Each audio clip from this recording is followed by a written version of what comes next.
කලාවැවේ දිය ගැඹරේ සැලෙන සලා රැඟුම් බලයි අවුකන බුදු පිළිම වහන්සේ නිසල නෙතින් බැලුම් බලා නිහඬ මුවින් බණ කියයි අවුකන බුදු පිළිම වහන්සේ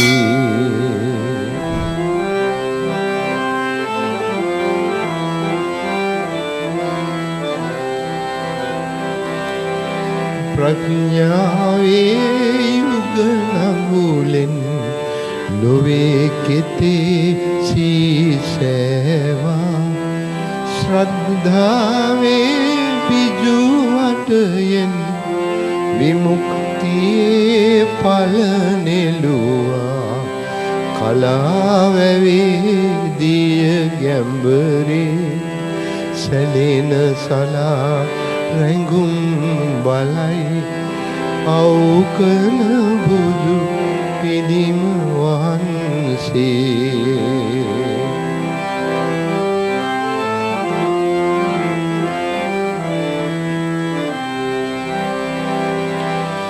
කසී බමුණ මේ ගොවිතැන බුදුන් අතින් ඉටු කෙරුණා එදා දෙචූ අමාදහම නිහඬ මුවින් පැවසෙනවා දිවා එළියේදී අඹ වෙතින් නැගෙන කිරණ විහිද වඳී අවුකන බුදු පිළිම වහන්සේ කලාවැවේ දිය ගැඹරේ සැලෙන සලා රැඟුම් බලයි අවුකන බුදු පිළිම වහන්සේ දිවා එළියේ දියඹ වෙතින් නැගෙන කිරණ විහිද වඳී. මේ තමයි අද අපේ මාතෘකාවට යම් පූර්විකාවක් සපයන ඉතාම වටිනා කියන මේ ගීතේ ඛණ්ඩය ඔබට ශ්‍රවණය වෙන විටම ඔබට හැඟේවි අද අපි කතා බහ කරන්නේ කුමක්ද කියලා.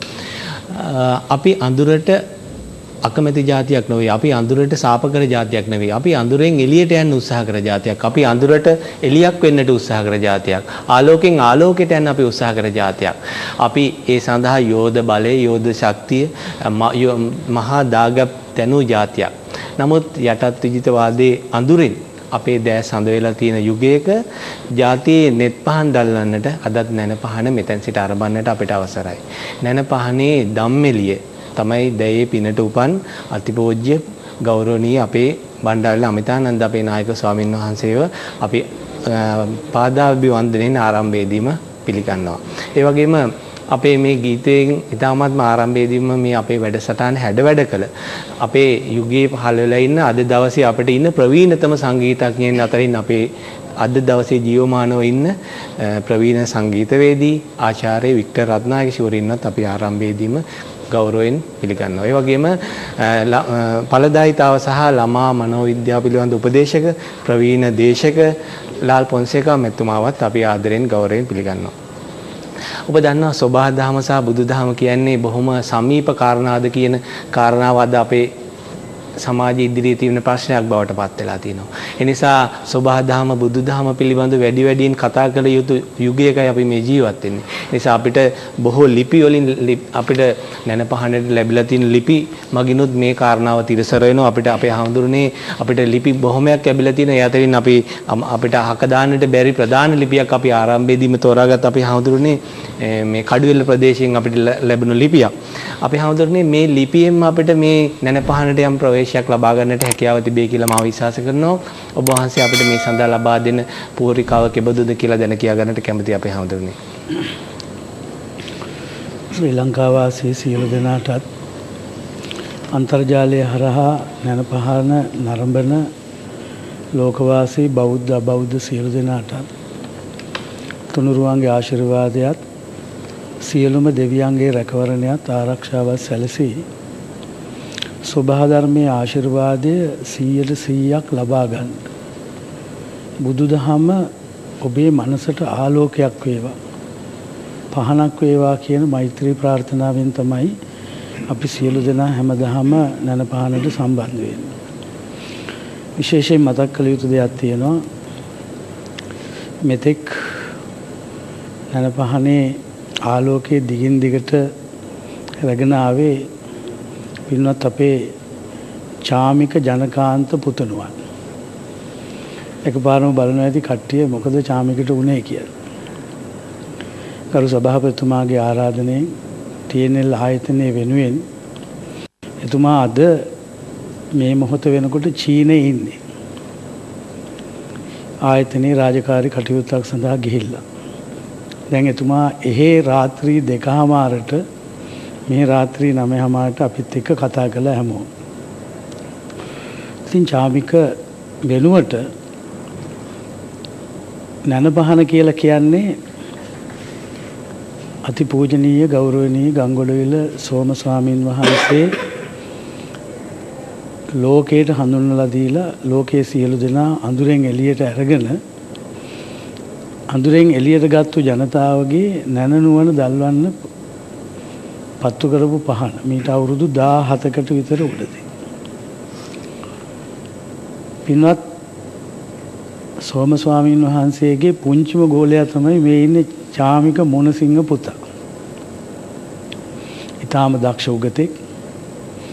ඒ විතරක් නෙමෙයි ලෝතර බුදුරජාණන් වහන්සේගේ ශ්‍රී සද්ධර්මය රකින්න දැයේ පිනට පහළ වෙච්ච දරුවෙක්. පොඩි කාලේ ඉඳලම බුදුහාමුදුරන්ගේ ආශිර්වාදය, තුනුරුවන්ගේ ආශිර්වාදය, සියලු දෙවියන්ගේ රැකවරණ ලබාගෙන තමයි පාසල් යන අවදියේ ඉඳලම පින්වත් සෝම ස්වාමීන් වහන්සේගේ අසුර ලැබමින් උන්වහන්සේට ඒ ශාසන ප්‍රබෝධය ඇති කරන්න විශාල දායකත්වයක් දැරුවා. ඒ කාලේ ඉඳන්ම දන්න දරුවෙක් අද ඉතින් මහා ලොකු ලොක්ෙක් වෙලා දැවැන්ත ජනමාධ්‍ය කරුවෙක් බවටත් පත් වෙලා තියෙනවා. ඒ නිසා මේ චාමික මොනසිංහ පුතා මට මතක් කළා අද අපිට කතා කරන්න තියෙන මාතෘකාව බැලුවම ස්වභාව දහම සහ බුදු දහම.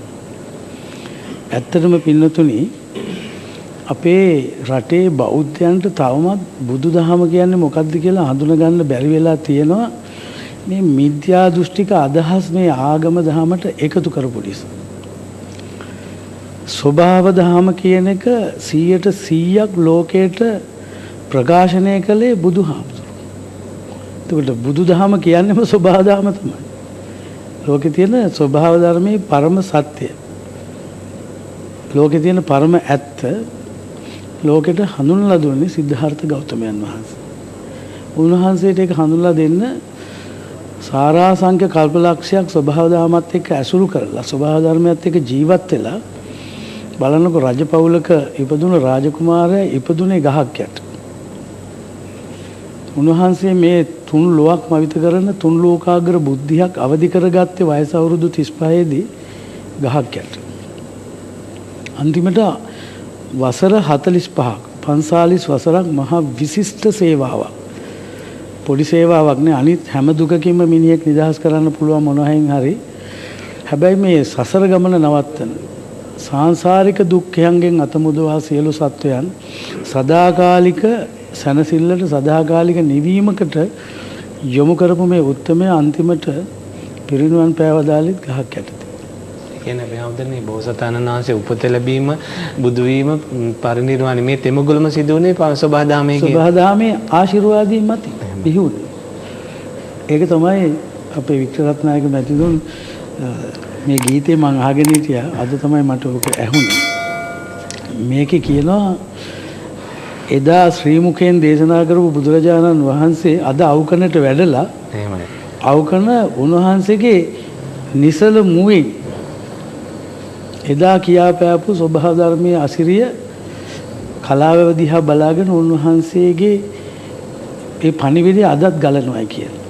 ඉතින් ඒ නිසා අද අපි කතා කරන්නේ ස්වභාව ධර්මයට ගෞරව කරන අයට ලැබෙන ශාන්තියත් ස්වභාව ධර්මයට එරෙහි වෙන අයට ලැබෙන විපාකයක් කතා කරන්න හොඳ දවසක්. එදා බුදුරජාණන් වහන්සේගේ තෙමගුල සිහිපත් කරන මේ උතුම් වූ වෙසක් පුර 15ක් පොහොය පැවතින මාසයේ මුළු තුන් ලොවක් සුවපත් කරන්න ස්වභාව ධර්මයේ පුබුදුන කාලේ වෙසක් මාස. අපේ රටට 2600 බුද්ධ 2560ක් වෙන මේ බුද්ධ වර්ෂයේ මෙවර වෙසක් එකට මම හිතන්නේ බුදුරජාණන් වහන්සේගේ දළදා හාමුදුරුවෝ මේ රටේ වැඩ ඉන නිසා උන්වහන්සේට හෙවණ දුන් ජයසිරි මහ බෝධීන් වහන්සේ ජීවමානව වැඩ ඉන නිසා සමහරට ඒ බුදු ගුණයට දරා ගන්න බැරි ඇති බුදුදහම පවතින රටක මේ තරම් හානියක් දහමට වෙන්නේ ඇයි ස්වභාව ධර්මයට වෙන්නේ ඇයි සත්‍යයන්ට වෙන්නේ ඇයි කියලා මොකද බුදුහාමුදුරන්ගෙන් බණ අහපු දෙවිවරු තවමත් ඉන්නවනේ මහත්තයා තවමත් ජීවමාන මේ දෙවියන් කම්පා වෙලා ඇති ඇයි බුදුදහම පවතින රටක මේ තරම් ස්වභාව ධර්මයට එරෙහි වෙන්නේ මිනිස්සු ඒක නිසාද දන්නේ නැහැ කියලා මට හිතෙනවා ස්වභාව ධර්මය විහිම්ම විශාල හානියක් මේ මාසය ඇතුලේ අපිට සිද්ධ වුණා ඒ නිසා විශාල ජනතාවක් මේ වෙනකොට දුකටපත් වෙලා ඉන්නවා ජල ගැලීම නිසා කඳු නායා යාම නිසා විශාල මේ ජල රකුසට බිලි වෙච්ච ජීවිත හානි වෙච්ච විශාල පිරිසක් ඉන්නවා 100 ගාණක් එක තප්පර ගාණකින් පස් ගොඩට යට වෙලා ගියා ආයේ කවදාකවත් නැගිටින්න බැරි වෙන්නේ මේ විපතටපත් වෙච්ච විශාල දහස් ගාණක් ඉන්නවා ඒ අතරින් මම වැඩ ඉන්නේ බියගම අපේ බියගම ශාසනාරක්ෂක බල මණ්ඩලයේ ලේකම් ස්වාමින් වහන්සේ රාසගල සීවලී නායක ස්වාමින් වහන්සේ මේ දැන් මම නැනපහනට එන්න මොහොතකට කලින් හවස 6:00 විතර මගේ ආරාමයට ඇවිල්ලා කිව්වා අමිතානන්ද වහන්සේ නැනපහනට සම්බන්ධ වෙනකොට මගේ පන්සලේ යට වෙලා කියලා මට ඉතින් ආධාර ඉල්ලන්න බෑනේ මහත්තයා මෙච්චර රටේ මිනිස්සු මට සලකද්දි. ඉතින් මගේ ඇත්තටම මගේ බියගම කොට්ටුන්න සිරි දේවමිත්‍ර යෝගාශ්‍රමය කියන එක සිවිලිම මට්ටමටම යට වෙලා. ඒක තට්ටුවක් සම්පූර්ණම යට වෙලා. පොඩි හාමුදුරු විශාල ප්‍රමාණයක් ඉන්නවා. ඉතින් ඒ අපිට නම් කොහෙන් හරි දාන ටික ලැබෙනවා. නමුත් අපිට සතර පේරුවේ සතර දිබ්බාගේ මුළු දායකයෝ ඔක්කොම යට වෙලා. ගෙවල් දොරවල් විශාල ප්‍රමාණයක් යට වෙලා තියෙන වහල දක්වා. ඉතින් ස්වාමීන් වහන්සේලා ඒ වගේම නොයෙකුත් සංවිධාන මගින් විශාල ආධාර ප්‍රමාණයක් බෙදනවා. ඉතින් මේ සීවලී ස්වාමීන් වහන්සේ මට ආරාධනාවක් කළා සභාපතිතුමාගේ අවසරයේ පරිදි මේ අපේ බියගම විතරක් නෙවෙයි මේක දැන් අවිස්සාවෙල්ල ඉඳලා පල්ලෙහා තොට ළඟට එනකම් හෝදරට එනකම්ම ගඟ දෙපැත්තේ ඉන්න හැමෝම පොහොසත් දුප්පත් බෙහෙදයකින් තොරව හැමෝටම ස්වභාව ධර්මයේ ස්වභාව ධර්මයේ විහිම්ම හඳුන්වලා දුන්නා. හැම කෙනෙකුටම අනිත්‍ය දුක්ඛ අනාත්ම කියන්නේ මොකක්ද කියලා තේරුම් ගන්න ස්වභාව ධර්මයෙන් අපිට දුන්නු පණිවිඩයක් ආශිර්වාදයක්. ඉතින් නමුත් හැමෝම විපතටපත් වෙලා මේ සියලු දෙනාට පුළුවන් තරම් ආධාර ලැබුණා උපකාර ලැබුණා. ඇත්තටම මම දන්න මේ තරම් විපතකදී මේ තරම් උපකාර කරන කරුණා මෛත්‍රී සිත් තියෙන පිරිසක් අපේ රටේ හිටියා කියන එක දැනගත්තේ රජයේ ප්‍රථමයෙන් අපේ සාමාන්‍ය ජනතාව අසරණ වෙච්ච අයට උදව් උපකාර කළා. ඉතින් ඒක මං හිතන්නේ රත්තරන් දෙමව්පියනි ප්‍රමාණවත් නැහැ. මොකද දරුවන්ට පාසල් දරුවන්ට වෙලා තියෙන හානිය බැලුවාම තව අවුරුදු ගාණක් යනකම් ඒ දරුවන්ගේ මානසික මට්ටම හදලා දරුවන්ගේ සියලු පොත්පත් සියල්ල විනාශ වෙලා සියලු දේපල අහිමි වෙලා තියෙන වතුරට යට වෙච්ච අයට. ඒ නිසා පින්වත් මේ රාසගල සීවලී ස්වාමීන් වහන්සේ ඔබ දන්නවා හේයන්තොඩුවේ තායි පන්සලේ ලොකු හාමුදුරුවෝ උන්වහන්සේ ඇතුළු අපේ විශේෂයෙන් කොට්ටුන්න සිරි දේවමිත්‍ර යෝගාශ්‍රමයේ පොළොන්නරු යමිසිරි ස්වාමීන් වහන්සේ ඇතුළු මේ පැත්තේ ස්වාමීන් වහන්සේලා විශාල ප්‍රමාණයක් තම තමන් වහන්සේලාට පුළුවන් විදිහට දායකයා එකතු කරගෙනත් බෙදුවා. තව නොයෙකුත් සංවිධාන මගින් උදව් උපකාර කරනවා. ඉතින් මේ ස්වාමීන් වහන්සේ මුළු බියගම ආසනයේම ඔරුවෙන් ඇවිදලා තනියම ඒ හොයාගත්ත කරුණු ටිකෙන් මට ඇවිල්ලා කිව්වා කොහොම හරි විශේෂයෙන් TNL ආයතනෙත් විශාල සේවාවක් සිද්ධ කරනවා සමාජ මෙහෙවර. මේ දවස්වල මේ දිනවල දිගටම ගඟ අයිනේ සේරටම සහනාධාර එකතු කරලා බෙදනවා. ඒක තවත් ශක්තිමත් කරලා තවත් මං හිතන්නේ මාසයක් හමාරක් මේ උදව් උපකාර ඕන වෙයි. ඔබ බෞද්ධ නම් අබෞද්ධ නම් ඔබේ හිතට යම් කම්පනයක් දැනෙනවා නම් මේ අසරණ වෙච්ච මේ විපතටපත් වෙච්ච මිනිස්සු ගැන මිනිස්සු විතරක් නෙවෙයි තිරිසන් සත්තු ලක්ෂ කෝටි ගාණක් මේකට ගියා. නමුත් මිනිස්යන්ගේ ජීවිත ආරක්ෂා කරන්න ඔබට කරන්න පුළුවන් උපකාරයක් තියෙනවා නම් ස්වාමීන් වහන්සේලා වැඩ ඉන්න ආරාම වලට ඔය උදව් කරන්න. එතනින් ස්වාමීන් වහන්සේලා මේවා සාධාරණ ලෙස බෙදලා දෙනවා. මම හොඳටම දන්න දෙයක් තමයි මේ රාසගල සීලවේදී ස්වාමීන් වහන්සේ උන්වහන්සේ අකුරට මේ වැඩේ කරනවා. පුළුවන් නම් තායි බෞද්ධ සෙන්ටර් එකට ගිහිල්ලා මේවා දෙන්න උන්වහන්සේ ගෞරවයෙන් ඒවා සියලුම අර අසරණ වෙච්ච අයටම බෙදලා දෙනවා. ඒ පිරිස හොයාගෙන ගිහිල්ලා මේ උදව් උපකාර කරන්න ස්වාමීන් වහන්සේ මගෙන් ඉල්ලා හිටියා. අපිට පුළුවන් හැම උදව්වක්ම කරනවා. අපේ ස්වාමීන් වහන්සේලා ගෙන්ගෙට ඔරුවෙන් ගිහිල්ලා තමයි අපේ අර කොට්ටුන්නේ ශ්‍රී දේවමිත්‍ර යෝගාශ්‍රමේ පොඩි හාමුදුරුවෝ ඒ පුළුවන් අයට උපකාර කරන්නේ. ඒ නිසා මේ උපකාරය එකපාරම නතර කරන්න එපා. මොකද දවස් දෙකක් නතර වුණොත් ඔක අමතක වෙලා යනවා. අමතක වුණාට පස්සේ අපිට ඒවා බොහොම ඉක්මනින් අපිට අමතක වෙන අයනේ. ඒ නිසා අමතක නොවි දිගින් දිගටම මේ උපකාරයට දායක වෙන්න කියලා ඊටාම ගෞරවයෙන් සිංහල දෙමළ මුස්ලිම් බර්ග මැලේ සියලු දෙනාම දුකටපත් වෙලා ඉන්නවා. ඒ නිසා ಜಾති ભેදයකින් තොරව ආගම් ભેදයකින් තොරව හැම කෙනෙක්ම මේ විපතටපත් අපේ ඥාතීන්ට අපේ සහෝදර ජනතාවට කරන්න පුළුවන් හැම උපකාරයක්ම කරන්න ඔබට ශක්තිය ධෛර්යය ලැබේවා.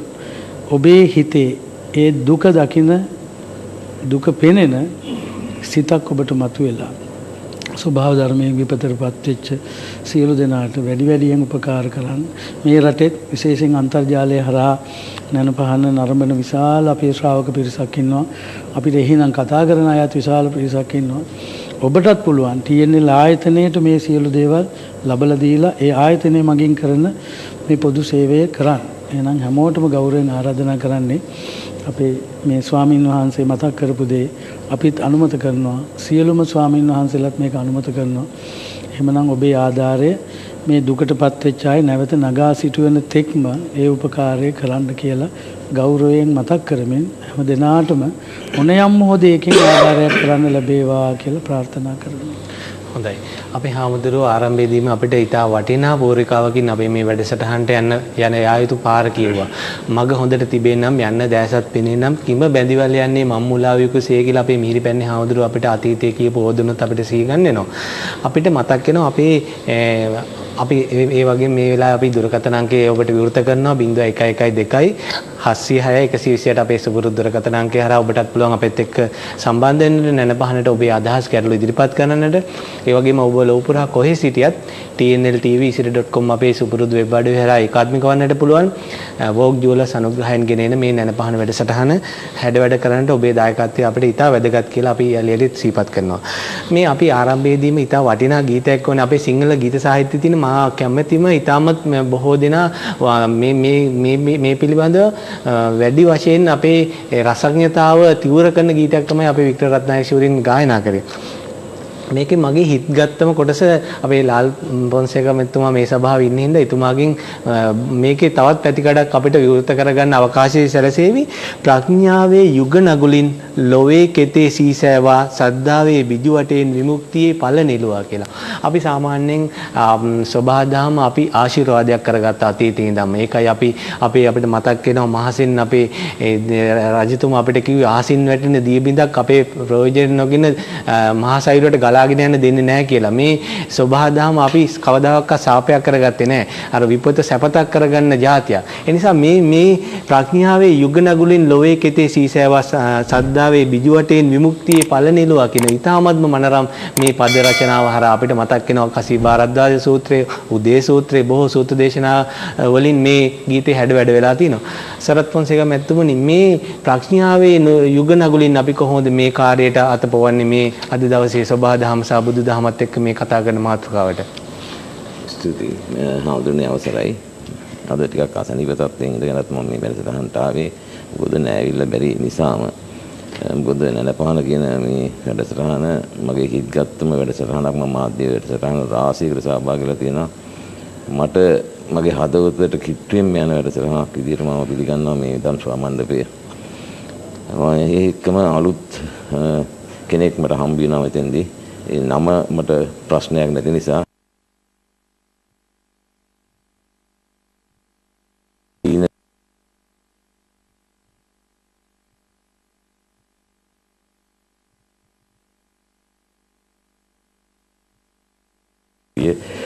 වයෝවෘද්ධ නිසා. ඔය අහපු ප්‍රශ්නෙට පිළිතුරක් වශයෙන් මම කියන්නම්. මට නිකන් පුදුමත් හිතෙනවා මේවා. මම ලියාගෙන ආවා එක්තරා ටිබෙට් රටේ උපුල මිනිසුන්ට කියපු කියමනක්. බෞද්ධ භික්ෂුන් වහන්සේ නමක් කියලා තියෙන්නේ. විදේශික භික්ෂුන් වහන්සේ නමක්. ඔහු කියනවා උගත්කම නැති සීත ඍතුවේදී සීතලින් මිය යන යම් බුරණ රෝගයක් සැදෙන විට බැදියෙන් මැස්සම් මෙන් මිය යන ගැමියන් දහස් කන්නකට දාර්ශනික ප්‍රඥාව කියා දීමෙන් ප්‍රතිඵලයක් වේද? කියන්නේ මේ මිනිසුන්ගේ ජීවත් වෙන ආකාරයෙන් මේකේ ඒලොන්ට ප්‍රඥාව පිළිබඳව කියා දීමෙන් ප්‍රතිඵලයක් වේද? මේකට උත්තර දෙනවා ඒ භික්ෂුන් වහන්සේ ප්‍රතිඵලයක් තියෙනවා. ප්‍රඥාව ගන්නන්න ඕන, ප්‍රඥාව කියලා දෙන්න ඕන. බුද්ධිය කියන්නේ මොකද්ද කියලා අපි හඳුන්වලා දුන්නොත් තමයි කවදා හරි දවසකදී අපිට මේ මිනිස්සු ඒ ස්ථාන වලින් ගොඩ ගන්න පුළුවන් වෙන්නේ. එහෙම අපේ රටෙත් පැරණි ආදිවාසී ජනයා අද වෙනකොට ප්‍රඥාව සහ බුද්ධිය පාවිච්චි කරලා ඔවුන්ගේ මේ අර වැඩි ක්‍රමය මේ මම කියන්න කැමති නෑ. ඒකත් මොකද හේතුව අපි අර කෙනෙකුට තේරුම් යන විදිහට ඒවා වෙනස් කරගෙන ජීවත් වෙන රටාවක් දකිනවා. ඒක මම දැක්කා එක්තරා වැඩි ඒ ආදිවාසී එක දරුවෙක් බහුගේ කාලේ ඊට අවසර ගානකට කලින් විශ්වවිද්‍යාලයට පවා ඇතුල් වෙනවා.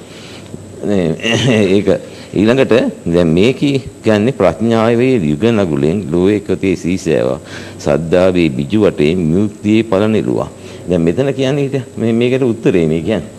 මේ කියව ප්‍රශ්නෙට උත්තරේ තියෙනවා. හඳුන්නේ මේ සින්දුවේ ඔබ මම දන්නේ මේ වික්ටර්නාය මහත්මයා බොහොම පුණ්‍යවන්ත කෙනෙක්. හරිද? ඒ කියන්නේ මේ කරන පින් නම් ආත්මෙට මේ ආත්මෙට පමණක් නෙමෙයි උදා වෙන්නේ නැති භාග්‍යය. මම දැන් මොහොතකට කලින් කිව්වා අපි ලෝකෙට මට මේ සතීෂ් චන්ද්‍ර දෙවිසිංහ මහත්තයා දවසක් කිව්වා මෙතෙන්දී ලෝකෙට අපි හොඳ දෙයක් කරනකොට ඒකේ ප්‍රතිඵල ලෝකේ අපිට දෙනවලු.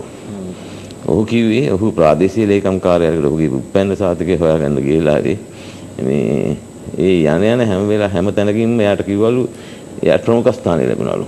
ඉතින් අර ප්‍රමුඛ ස්ථානය ලැබෙන්න කෙනෙකුට මේ බලපුලුවන්කාරම් පෙන්නලා නෙවෙයිනේ.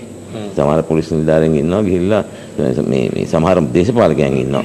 පොලිස් නිලධාරීන්ගේ පුටුවල වාඩි වෙලා බලපුලුවන්කාරම් කරලා තමන්ගේ යම් දේවල් කරගන්න. නමුත් මෙතුමා සතීෂ් චන්ද්‍ර දෙවිසිංහ මෙතුමා කොයිතරම් මේ මොන දෙයක් කාලයක් තිස්සේ කරන්නේ නැද්ද?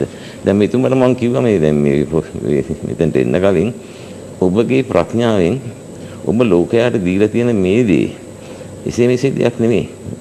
ඒ කියන්නේ අමරණීයයි. කවදාවත් වික්ටරත්නායක කියන නම අපේ ජාතියෙන් ඉවත් වෙන්නේ නැහැ. ඉතින් ඒක නිසා මේ මොකද ප්‍රඥාව ඔබ දැන් මොහු විවෘත කරාම ඔබට තේරෙවි සින්දු කියන්නම් පමණක් නෙවෙයි මොහුගේ දැනුම කොපමණද කියන එක. හරි. ඉතින් එතෙන්දී මේවා මම කියන්නේ අපි ගියාමත් චාමික අපිටත් ප්‍රමුඛ ස්ථානෙ ලැබෙනවා. අපිව දැකලා මිනිස්සුලා ආල්ෆොන්සේක ඇවිල්ලා මෙහෙම මොකද ඒවට පෙට්‍රල් ගහන්න ගියත් සෙද්දයකට අර මිනිස්සයා කොහොම හරි ඇවිල්ලා මගේ කාර් එකට ගහලා දෙනවා. ඒක තව කෙනෙකුට ඉරිසියාවක් හිතෙන්න පුළුවන්. නමුත් අපි ලෝකෙට කරන හොඳ නිසා මේ ඉතින් මෙතුමා මේක කියන්නේ ලෝයේ කොටේ සීසෑවා. ප්‍රඥාව යුග නගුලේ. ප්‍රඥාව යුග නගුලක්. නගුල කියන්නේ දෙකක්. නේ? එතකොට මේ දෙකෙන් සීසෑවලු හඳුන්නේ. ලෝයේ කොටේ සීසෑවා. සද්දාවේ විජු වටේ විමුක්තිය පානෙලුවා. ඉතින් බලන්න විමුක්තිය අවසානයේදී දැන් මිනිස්සු හිතනවා සමහරවිට හඳුනේ මේවා කියනකොට අනිත්‍ය සඳහා කියලා.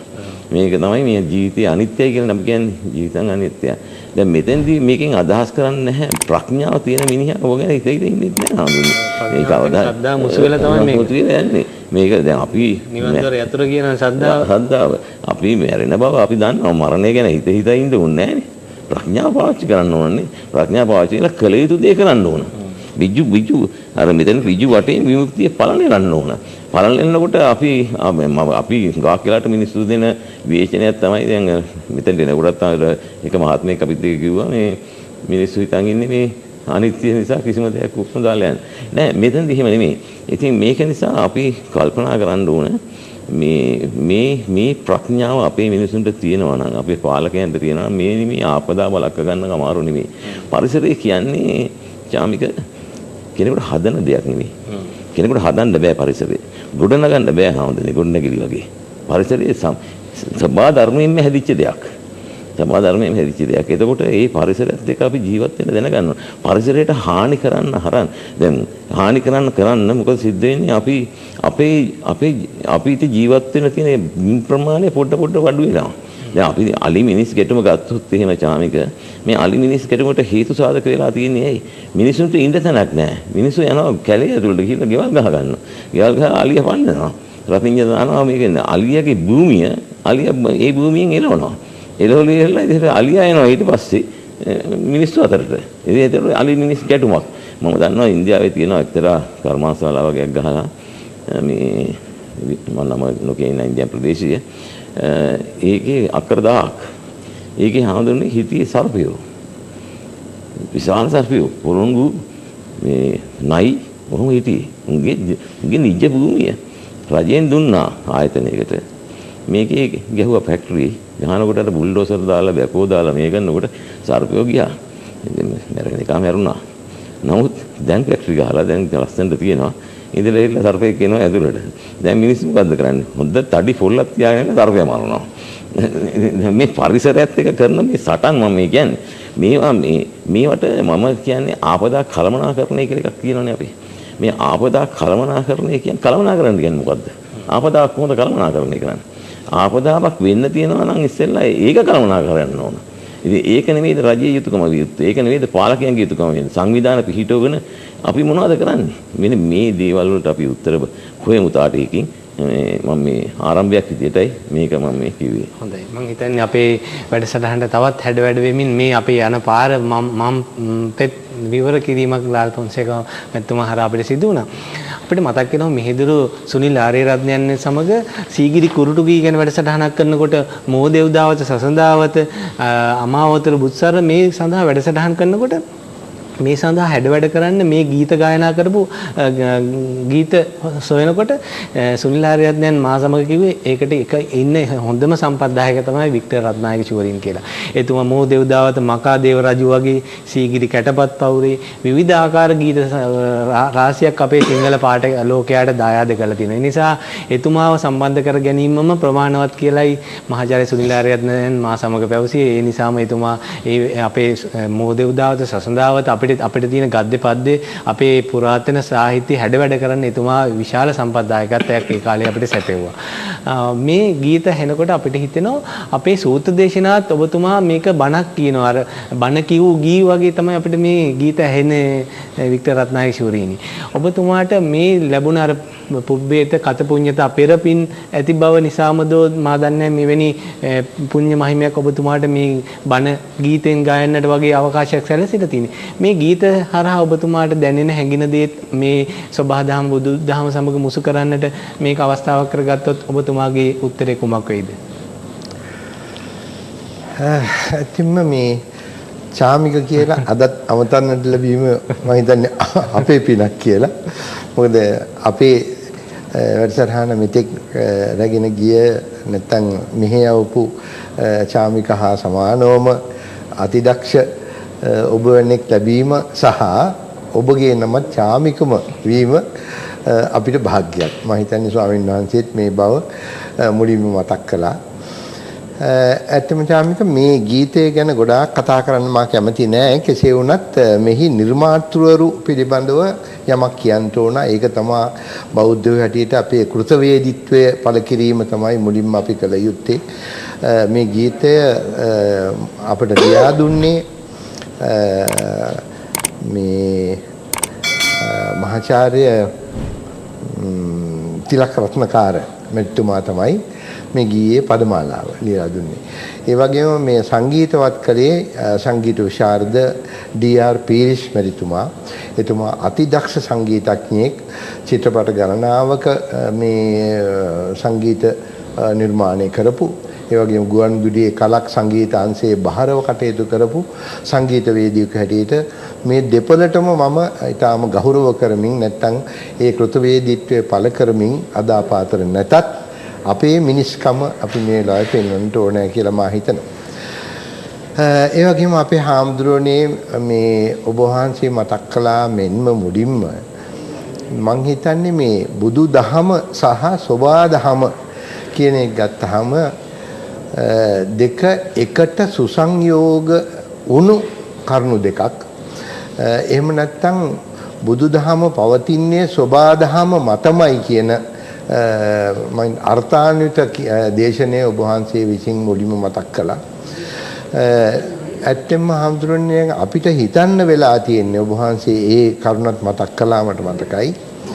මේ සෝබාදහමට මෙතරම් විපත් නැත්නම් මෙතරම් සෝබාදහමට එරෙහි පටහැනි දේවල් අපි කරන්නේ ඇයි කියන එක තමයි මෙතන විශාලම ප්‍රශ්න වෙලා තියෙන්නේ. දැන් අද මට මිත්‍රයෙක් කියනවා ඔහු ඉන්නේ පැරිස් නගරයේ ස්ථිර පදිංචිය මේ නිවාඩුවට මෙහි ඇවිල්ලා ඉන්නවා.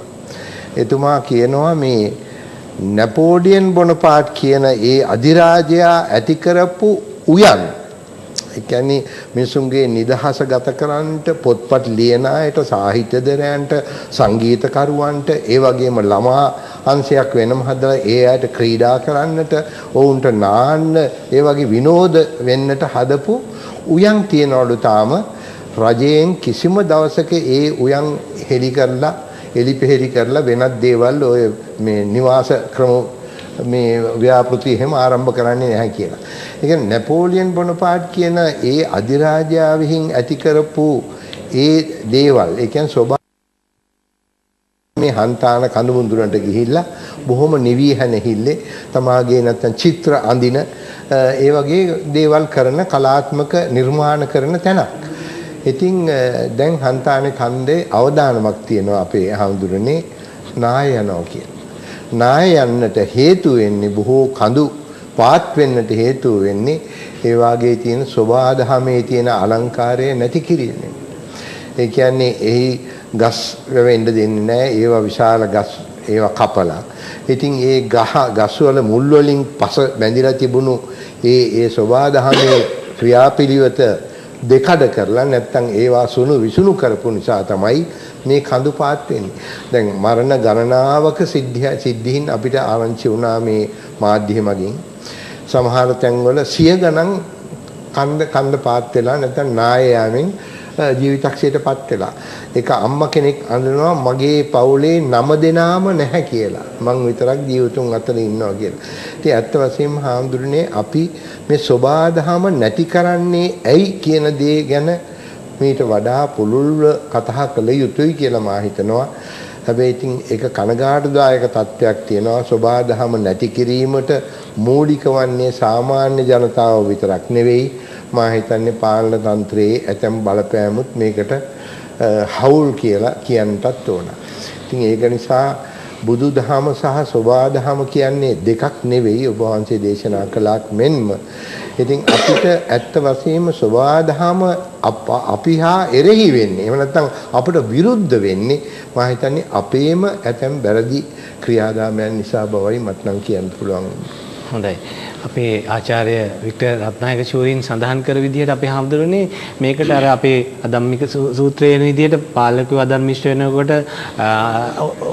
උපනායකයව අධර්මිෂ්ඨ වෙන ඔහොම ගිහිල්ලා අපේ පාලිතයෝ ඊට පස්සේ අපේ පුරවැසියෝ මෙහෙම ගිහිල්ලා සෝබාදහම මේ සියලු දේටම මේක බලපෑමක් ඇති කරන කියන කාරණාව අපේ බුද්ධ දේශනාවලත් තියෙනවා. අපේ හාමුදුරුවෝ ඒකට අපිට කියලා දෙවි.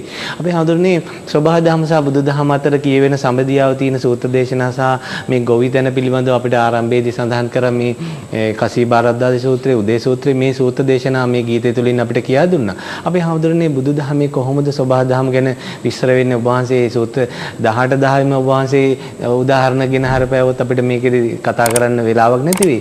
අපේ හාමුදුරනේ සැකවින් හෝ සූත්‍ර කීපයක් අපිට කියා දුන්නොත් වැදගත් වෙයි. බුදුදහම සහ සෝබාදහම අතර තියෙන සම්බන්ධතාව කියා දෙන සූත්‍ර කීපයක් හෝ. ස්වාමීන් වහන්සේ බුදුදහම කිව්වා මම අර කිව්ව ස්වභාව ධර්මයේ හැම සූත්‍රයකම ස්වභාව ධර්මයේ එකතු වෙලා තියෙනවා. මට චූටි දෙයක් කියන්න ඕන. වික්ටරත්න මහත්තයා කිව්වා මේ ස්වභාව ධර්මයට හානි කිරීම නිසා එන්න දවසින් දවස මේ ස්වභාවික විපත් අපිට වැඩි වෙලා තියෙනවා. චූටි දෙයක් කියන්නම්. මේ කැලණි ගඟ මේ වලවේ ගඟ මේ ගංගාවල් සිරිපාද කන්ද මුදුනෙන් අවුරුදු 1000 ගණන් තිස්සේ ගලන ගංගාවක්. අපි වැඩි ඈතක අපේ පුංචි කාලේ ඒත් මේ වගේම අවුරුදු 3න් 4න් ওই ගංගාවල් ගැලුවා. දෙගොඩ තලා ගලා ගිහිල්ලා තියෙනවා. හැබැයි මෙච්චර ජීවිත හානි වෙලා නැහැ. දීපල හානි වෙලා නැහැ. පොඩි දෙයක් කල්පනා කරලා බැලුවොත් දැන් ලාල් මහත්තයා කිව්වා වගේ අලින්ට ජීවත් වෙන්න අලින්ට අයිති ප්‍රදේශය මිනිස්සු පදිච්ච වුණාම අලි කුලප් වෙලා වගේ ගඟට අයිති මේ කැලණි ගඟ කොමලිය ගලාගෙන එනකොට ඉතින් මේ වැඩි වතුර රඳා පවතින පහත් බිම් ගඟට අයිති පහත් බිම් ටිකක් තිබුණනේ. එතකොට මේ පහත් බිම් විනාශ කරේ කවුද? තිරිසන් සත්තු කවදාකවත් ස්වභාව ධර්මයට හානි කළා නැහැ. කිසිම තිරිසනෙක් ස්වභාව ධර්මයේ තුලින් ජීවත් වෙන නිසා අඩුම ගානේ ස්වභාව ධර්මයට පොහොර ටිකක්වත් තමන්ගේ මල මුත්‍ර වලින් ලැබලා දුන්නා මිසක් ඒ විනාශ කරලා නැහැ කිසිම තිරිසන් සතෙක්. හැබැයි මිනිස්සු උසස් මනසක් තිබුණු අපි ස්වභාව ධර්මයට එරෙහි දැන් ගඟට අයිති ගම් ඉවුර මිනිහෙක් බලහත්කාරයෙන් ගිහිල්ලා පදිංචි වෙනවා නම් නේ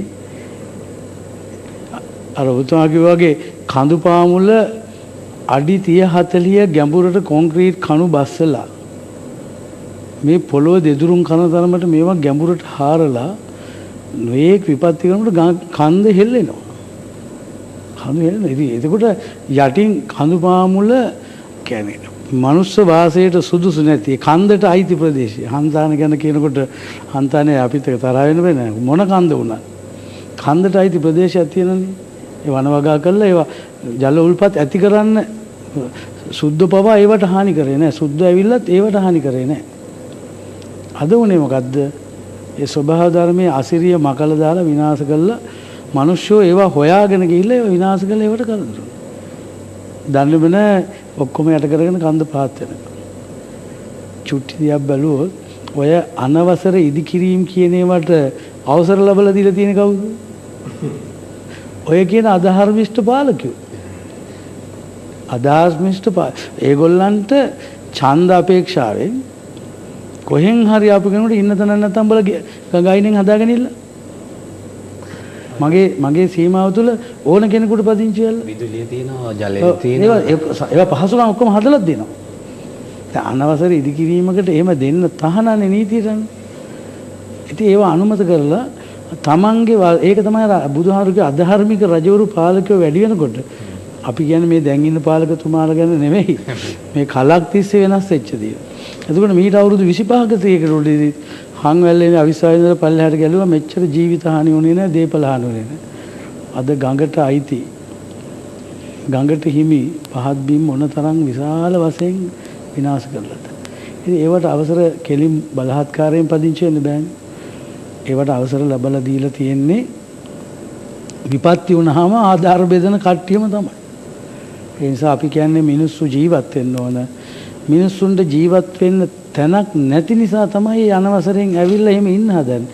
ඒගොල්ලන්ට සැනසille ජීවත් වෙන්න තැනක්.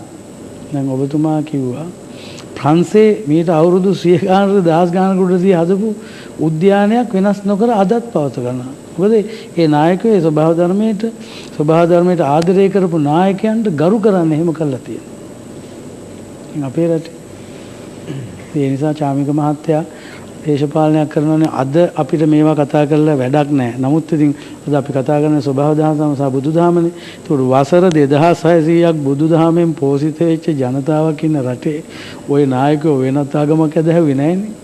ඒගොල්ලොත් පුංචි කාලේ දහම් පාසල් ගියාය. බුදුදහම ස්වභාව ධර්මයෙන් හොඳින් දන්න අය. ඉතින් තමන්ගේ වාසියට හිත ගියාට පස්සේ රටට එන ගැව්වත් ජනතාවට එන ගැව්වත් මට කමක් නැහැ මට ඡන්දෙ ලැබෙනවා. අද එකෙන් අද වෙලා තියෙන්නේ මොකද්ද? අද මේ දැන් දින කීයද? දින 10කටත් වැඩි. සමහර දෙමව්පියෝ වහලේ උඩ වයසක අය කණ්ඩ නැහැ. වතුර ටිකක් බොන්නේ නැහැනේ. කෑම දෙන්න පුළුවන්. මෙහෙම විසිකල්ලා හරි කෑම පැකට් එක උඩ තට්ටුවට දාන්න පුළුවන්. වතුර බින්දුරුව. ඒව තේරෙන්නේ නැහැ. ආහාර දෙනවා. වතුර අපි කියමු බෝතලයක් හරි විසි කරයි කියලා. ඒ වුණාට වහලේ උඩ ඉන්න මනුස්සයා කැසිකිලි කරන්නේ කොහොමද? ඒව කාටවත් හිතෙන්නේ නැහැ. හිතෙන්නේ නැති, පේන්නේ නැති පැති කොච්චර අපහසුතාවයන් වලට පත් වෙච්ච ජනතාවක් ඉන්නවද? ඒ නිසා රත්තරන් දෙමව්පියනි දැන් නම් අපේ රටේ ඉන්න ගරු ජනාධිපතිතුමා අගමැතිතුමා ඇතුළු මැති ඇමතුරු අපි දැක්ක සාකච්ඡා කරනවා මේ ප්‍රශ්නේ මෙතනින් නැවත නූපදින තැනට වැඩපිළිවෙලක් හදන්න ඕන කියන හැම කෙනෙක්ම මත ඉදිරිපත් කරලා තියෙනවා. ගරු ජනාධිපතිතුමාත් ඒක තීරණය කළා තියෙනවා. උස් බිම් වලින් ඉඩම් තෝරගෙන මේ පහත් බිම් වල ඉන්න ජනතාවට නිවාස හදලා එහෙම දෙන්න ක්‍රමයක් ඕන නම් හදන්න පුළුවන්. ඕන නම් ඒව කරන්න පුළුවන්. අනි සංවර්ධන කටයුතු කෙසේ වෙතත් මිනිස්සු ජීවත් වෙලා එපායි මොන සංවර්ධනයක්වත් විඳින්න.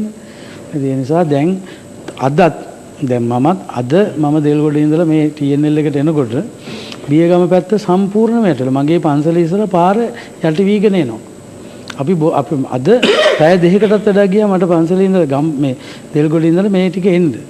එතකොට මට හිතුනේ අදත් තව දවස් දෙක තුනක් එක දිගට වැස්සොතින් අර කබලෙන් ලිපට වැටුණා වගේ ආපහු ඒ පීඩාවට පත් වෙච්ච ජනතාව එහෙම වෙයි. ඉතින් එතකොට ස්වභාව ධර්මයේ ගැන අපි කොච්චර කතා කළත් ස්වභාව ධර්මයට ආදරය කරන නායකයෙකුට හාමුදුරුවන්ට පුළුවන් අපිට පුළුවන් සහනාධාර බෙදලා දෙන්න. සිවිල් වැසියන්ට පුළුවන් සහනාධාර දෙන්න. එතකොට මේ తాවකාලික විසඳුමක් නේක. එතකොට සදාකාලික විසඳුමක් ලැබලා දෙන්න ඕන නම් මෙවැනි විපත් හිතන්න එපා මේ අවුරුද්ද ගිහිල්ලා දැන් සමහර කියනවා 89 ඊට පස්සේ මේ ආවා කියලා.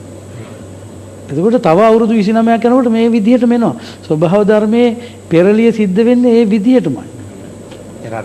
ඒ රටාවකට යන. ඒවයි ස්වභාව ධර්මයේ ඒක තමයි බුදුහාමුදුරුවෝ ස්වභාව ධර්මයේ ගැන ඊටාම පැහැදිලිව කිව්වා. සියල්ල අනිත්‍යයි. ලුජ්ජති පලුජ්ජති इति ලෝකෝ කියලා කි කැඩෙන බිඳෙන හේයින් ලෝක කියලා කියන්නේ ඒකයි. කැඩෙනවා බිඳෙනවා වෙනස් වෙනවා. වෙනස් වෙන ලෝකෙක නොවෙනස් වී පවතින අපි කාටවත් බෑ. අපි නොවෙනස් ජීවත් වෙන්න. ඉතින් අර ලාල් මහත්තයා කිව්වා වගේ මැස්සෝ වගේ මිනිස්සු මැරෙද්දි අප්‍රමාණ දුක්ඛම් කටළු විඳිද්දි ඒ ජනතාවට විමුක්තිය ගැන කියලා දෙනවා කියන එක විහිළුවක්.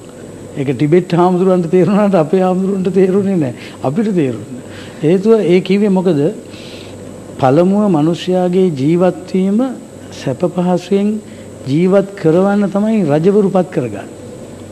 නැත්නම් රජෙක් ඕනේ නැහැනේ, නායකයෙක් ඕනේ නැහැනේ. නායකයෝ පාලකයෝ ඕනේ නැහැ. මිනිසුන්ට ස්වයං බුද්ධියෙන් ජීවත් වෙන්න පුළුවන් නම් මිනිසුන්ට ඒක නිදහස දුන්නා නම් මං හිතන්නේ ඔය කිසි කෙනෙක් යට වෙන්නේ. එතකොට නායකයන් පත් කරලා නීති රීති පනවලා මේවා තියෙන්නේ මිනිස්යන්ට සැනසෙල්ලේ ජීවත් වීමේ ක්‍රමයක් හදලා දෙන්න.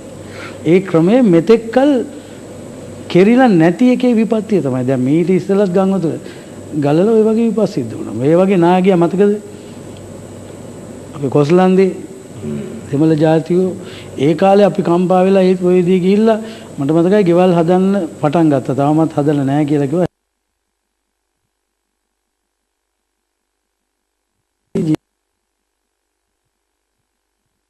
කල් කෙරිලා නැති එකේ විපත් හැමෝම සැලසුම් හදනවා. සැලසුම් හදලා ආයි ඊළඟ ගම් වතුර එනකොටත් ඒ සැලසුම ක්‍රියාත්මක වෙලා නැහැ. ඒ නිසා මම හිතන්නේ ගරු ජනාධිපතිතුමනි අගමැතිතුමනි ඔබතුමාලා දැන් පක්ෂ වශයෙන් සියලු දෙනා එකතු වෙලා ඊටාත්ම බුද්ධිමත් පාලන ක්‍රමයක් හදාගන්න ක්‍රමයක් පසුබිමක් හදාගෙන තියෙනවා. මේ කාලෙදී වෙනස් කරගන්න බැරුණොත් ආය පක්ෂ දෙක තුන කැඩිලා වෙන් වෙලා ආය මේක කොටසින් කොටස කණ්ඩ කට්ටිය පුරුදු වුණොත් එහෙම කවදාකවත් ආය මේක වෙන්නේ නැහැ. මේ කාගෙත් එකමුතු වෙලා තියෙන වෙලාවක පළමුවෙන්ම මෙවැනි අර ආපදාවක් ඇති වෙන අර ලාල් මහත්තයා ඉතල ලස්සන දෙකුව ආපදා කළමනාකරන ඒ කියලා කියන්නේ විපතක් වුණාට පස්සේ ආධාර බෙදෙන එක නෙමෙයි විපතක් වෙන්න කලින් මෙවැනි දේවල් වළක්වා ගැනීමට ඕනේ යම්මෝ ක්‍රමෝපායන් තියෙනවා නම් ඒව පාවිච්චි කරලා ස්වභාව ධර්මයට මුල් තැනක් දීලා අර වගේ අලින්ට ජීවත් වෙන අලි කැලයක් තියෙනවා වගේ ගඟටත් ජීවත් වෙන්න ගඟටත් අයිති භූමියක් තියෙනවා. ඒ වැඩි වතුර පිට වෙන තමයි දෙපැත්තේ තියෙන පහත් බීම් ඉර තියෙන්නේ. ඒ නිසා අතීතයේ ඒ ක්‍රමය හානි නොවිච්ච නිසා සබහා ධර්මයට හානි නොකරපු නිසා ගම් වතුරක් ආවත් දවස් කීපකින් බැහැලා ගියා. කිසිම ජීවිත හානියක් වුණේ නැහැ, දේපල හානියක් වෙලත් නැහැ. එන්න දැන් වැඩි වෙන්නේ මිනිස්සු වැඩි වීම නිසා නෙවෙයි, ස්වභාව ධර්මයට හානි වෙන ප්‍රමාණය වැඩි නිසා. එතන මේවා අවබෝධ කරගෙන ස්වභාව ධර්මයේ තියෙන අයිතිය ස්වභාව ධර්මයට පවත්තලා බුදුදහමෙන් මේ ජනතාවට මේ කරුණු පහදලා දෙන වැඩපිළිවෙලකට යන්න ඕන. ඒ කියන්නේ මිනිස්යන්ගේ හිත් හදන වැඩපිළිවෙල. අපිට කියනවා පුට්ටස්ස ලෝක ධම්මේහි චිත්තං යස්සන කම්පති. මංගල සූත්‍රයේම තියෙනවා හරිම සරලයි. මිනිස්සු පුරුදු වෙන්න ඕන මොනයම විපත්තියක් මොනයම කම්පා නොවී ඉන්න. අටලෝ දහමේ මේ දේවල් සිද්ධ වෙනවා. කම්පා නොවී ඉන්න කියලා අපි හාමුදුරු බණ කිව්වට කම්පා වෙලා තියෙන්නේ අර ප්‍රමාණයට වඩා මිනිස්යන්ගේ තෘෂ්ණාව වැඩෙන විදිහට හිත වෙනස් වෙලා. මිනිස්යන්ට ස්වභාව ධර්මයේ තේරුම් ගන්න ඉඩකඩ අහුරලා. හැමදාම ආශාව තෘෂ්ණාව වැඩි වෙන පණිවිඩ තමයි මිනිස්යන්ගේ ඇහැට කනට නිතරම දකින්න පේන්නේ. අනිත්‍ය දුක්ඛ අනාත්ම හිතන්න වෙලාවක් නැහැ. හිතන්න අවබෝධයකුත් නැහැ. ඒ අවබෝධය බුදු දහම කිව්වට බුද්ධ ආගමක් නේ තියෙන්නේ. භෝගයයට වෙලා යදිනවා. චෛත්‍ය ළඟට ගිහිල්ලා යදිනවා. රුවන්වැලිසෑයට ගිහිල්ලා අටපිරිකර රුවන්වැලිසෑය තියලා රුවන්වැලිසෑයෙන් බුදු රැස් වී දෙනකන් කට අරගෙන බලයින. ජීවිතේට බුදු රැස් වී දෙන්නේ නැහැ නේ මහත්තයා. බුදු රැස් වී දෙන්නේ බුදුහාමුදුරන්ගේ. ඒකට චෛත්‍යයෙන් වී දෙනවා නම් ඒක චෛත්‍ය රැස්.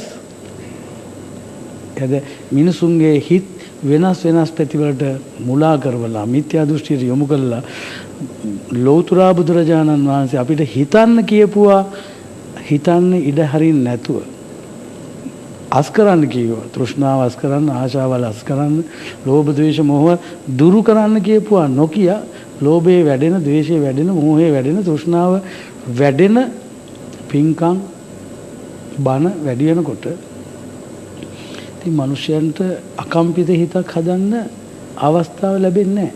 එතකොට බුදුදහමෙන් විතරක් නෙවෙයි මොනියම්මෝ දැනුමක් දෙනකොට ඒ දැනුමෙන් පළමුව ස්වභාව ධර්මය අවබෝධ කර ගැනීමේ දැනුම තමයි ගලාගෙන යන්න ඕන. ඒක කවදා අපේ රටේ වෙයිද දන්නේ නැහැ. ඉතින් අර අවුකන බුදු පිළිම වහන්සේ මං හිතන්නේ ඇසිපියේ නොහෙලා බලාගෙන ඉන්න එක වෙන්නේ නැති. හොඳයි. අපි හැමදෙරෝ කියපු කාරණාත් එක්ක අර අනාගත අපි සරත් අපේ ලාල් පොන්සේක මැතිතුමා කියපු කාරණාත් එක්ක අනාගත අභියෝග කල්තිය හඳුනා ගැනීම ජයග්‍රහණේ පෙර නිමිත්තක්. ඒ වගේම හැම මුතු වලටම වඩා වටින එක මුතු. අර සබහා දහමට මුල් තැන දෙන්න කියලා අපි හාමුදුරුවෝ කිව්වනේ. සමහරව කිව්වා මේ ඵලදායිතාව සහ ළමා මනෝවිද්‍යාව පිළිබඳ උපදේශකතුමා අපේ සභාවේ ඉන්න හින්දා අපිට පුළුවන් මේ කාරණාව ඉතා සියුම්ව දැනගන්නට. අනිමිස ලෝචන පූජාව කිරීම, ගහකට ගෞරව දැක්වීම මෙච්චර නිසල්මනේ බලා සිටීම කළ යුත්තක්ද? මේක සමහර විවිධ ආකාරයෙන් අර බුද්ධිවාදීන් කියන අය තර්ක නැගුවා. මේ සබහා දහමට මේ තරම්ම ගෞරව කිරීම, මේ තරම්ම ආදරය කිරීමේ වැදගත්කම. සමහර සූත්‍ර දේශනාවල මේ ගස් ගැන රුක්ක දේශනා රුක්ක පිළිබඳ සූත්‍ර පවා සඳහන් වෙනවා. මේ පිළිබඳව මේ අපේ ලාල් පොන්සේක මැතිතුමා කොහොමද අපිට විග්‍රහ කරලා දෙන්නේ මේ සබහා දහමේ ප්‍රමුඛතාව ලබා දීම පිළිබඳව බුදුදහමේ සඳහන් වෙන කාරණා? ජාමික මේ ප්‍රශ්නෙට පිළිතුරු දෙන්න කලින් අපි හාමුදුරුවෝ දේශනා කරපු යම් කරුණු දෙකක් ගැන මට තවත් අදහසක් පළ කරන්න ඕනේ. ආපදා කළමනාකරණය ගැන කතා කරා. අපි කතා කරන්නේ මූලික වටේම කිව්වා. ආපදාව කළමනාකරණය කියන්නේ ආපදාවක් කියන්නේ ඔකට අපි ඉංග්‍රීසියෙන් කියන distress management කියලා. ආපදාවක් සිදු නොවන තැනට තමයි අපි කටයුතු කරන්න ඕනේ. මම උදාහරණයක් කියන්නම් හඳුන්නේ. මම වැඩ කරපු ආයතනයේ තාමත් මම ඒකේ තමයි වැඩ කරනවා. 25 දෙනෙක් එක්ක අපි ගියා ජපානයේ. කණ්ඩායමක් කරා. 25 දෙනෙක්. ඒ 25 දෙනාම ආයතන 25ක ප්‍රධාන විධායක නිලධාරීන්. ආයතන ප්‍රධාන විධායක නිලධාරියා මොකද කිව්වේ? මුළු ආයතන සමූහයේම මේ 25 දෙනා ආස්‍යානා 5කින් යන්න ඕන. හරි? දැන් මේක නිකන් අපි හිතුවේ දැන් අපි එකට යනකොට සාමාන්‍ය කතාවෙන් කියනවා නම් ආඳුන්නේ මේ සමාවෙන්නේ වචන පාවිච්චි කරාට ජොලියක් තියනවා කියනවනේ. ඔක්කොම එකට යනකොට නේ එකට එහෙම ගමන් කරනකොට මේක පහ බෙදුවා. වල බයිට්ස් 5ක්. ටිකක් අපි කතා වුණා මොකද්ද මේ කරේ කියලා. කල්පනා කරන් බලුවාම එයා කියන්නේ 25 දෙනාම යන ෆ්ලයිට් එක කඩාගෙන වැටුනොත් මට ෆැක්ටරි 25ක් වහන්න වෙනවා සුමාන 4ක් 5ක්වත්. තව මිනිහෙක් හොයාගන්න. ඒක නිසා පහපා යන්න. ආපහු පහපා එන්න. කළමනාකරණය කියන්නේ එතන. දැන් ඔහු බලන්න දූරදර්ශීව ක්‍රියාත්මක ගියේ. මට මේ රාජ්‍ය සේවකයේ කියන කතා කරලා යා පළදායිතා කියන විෂයව කතා කරන නිසා පළදායිතා පිළිබඳව බොහොම මේ සම්බන්ධව කටයුතු කරන මේක ඒකම් කාර්යාලයක් තියෙනවා. ඒ කාර්යාලයේ නිලධාරීන්ට කිව්වලු ඔබ මේ ආපදා කළමනාකරණය කියන පිළිබඳව මොකක්ද උගන්වන්නේ? හරි. ඉතින් මේ උගන්වන දෙයක් නැහැ. මිනිසුන්ට ප්‍රඥාව දෙන්නේ නැහැ. ඉතින් ප්‍රඥාව දෙන්නේ නැත්නම් කොහොමද අපි මේක කළමනාකරණය කරන්නේ? මිනිස්සු අර අපේ හාමුදුරුවෝ කිව්ව අනිත් කාරණේ තමයි කැලණි ගඟ ගලන්න ඕන. කැලණි ගඟ පල්ලෙහාට ගලන්න නැතුව උඩහාට හරවනකොට පොඩි ප්‍රශ්න එනවා හඳුන්නේ. අපිට මේ ව්‍යාපෘති අපි හදනවා. නමුත් ඒක සබා ධර්මයට විරුද්ධව ඒ කටයුත්ත සිද්ධ වෙන්නේ. තේරෙනව නේද? ඉතින් මම මේ සංවර්ධන එපා කියනෝ නෙමෙයි. මේක වරදවා තේරුම් ගන්න එපා. සංවර්ධනයේ කළ යුත්තේ මිනිසාට හානි වෙන ආකාරයෙන්. කැලණි ගඟ දෙපස ගෙවල් ගහගත්තාම, ගෙවල් ගහන ඉඩ දුන්නාම එහෙම නැත්නම් මිනිස්සුන්ට යන්න දැනක් නැත්නම් ලංකාවේ මේ වර්ග කිලෝමීටර් ප්‍රමාණය 65610යි. ඒකේ වටේම හාමුදුරනේ ඒකෙන් වර්ග කිලෝමීටර් 870ක් තියෙන ජලය. ඉතින් මේ ජලය ගලනවා කියන එක හිතා ගන්න පොඩි ගානක් 870ක් කියන්නේ වර්ග කිලෝමීටර් වටේට. ඉතින් ජපාන මහත්තයෙක් මට කියනවා මේ වතුර ටික අපිට තිබුණා නම් හරිද? අපේ වතුර නෑනේ ජපානේ. වතුර ටික අපිට තිබුණා නම් අපි මේ ඇමරිකාව නෙවෙයි චීනෙ නෙවෙයි අනිත් ඒවා ඔක්කොම වැඩි දහස් ගණනක් උඩින් ඉන්නේ කියනවා. ඒ උන්ගේ නිර්මාණ තියෙනවා. ඉතින් මේව නෑ. දැන් ඔබගේ අහපු ප්‍රශ්නෙට අපි හාමුදුරනේ මතකද ඔබ වහන්සේට අපි කතා කරලා සූත්‍රයක් පහුගිය කාලෙක රුක්ක සූත්‍රය කියලා. මේක මේ බුදුදහමත් එක්ක කොයිතරම් විදියට මේක සම්බන්ධ කරනවද කියලා මේ ගස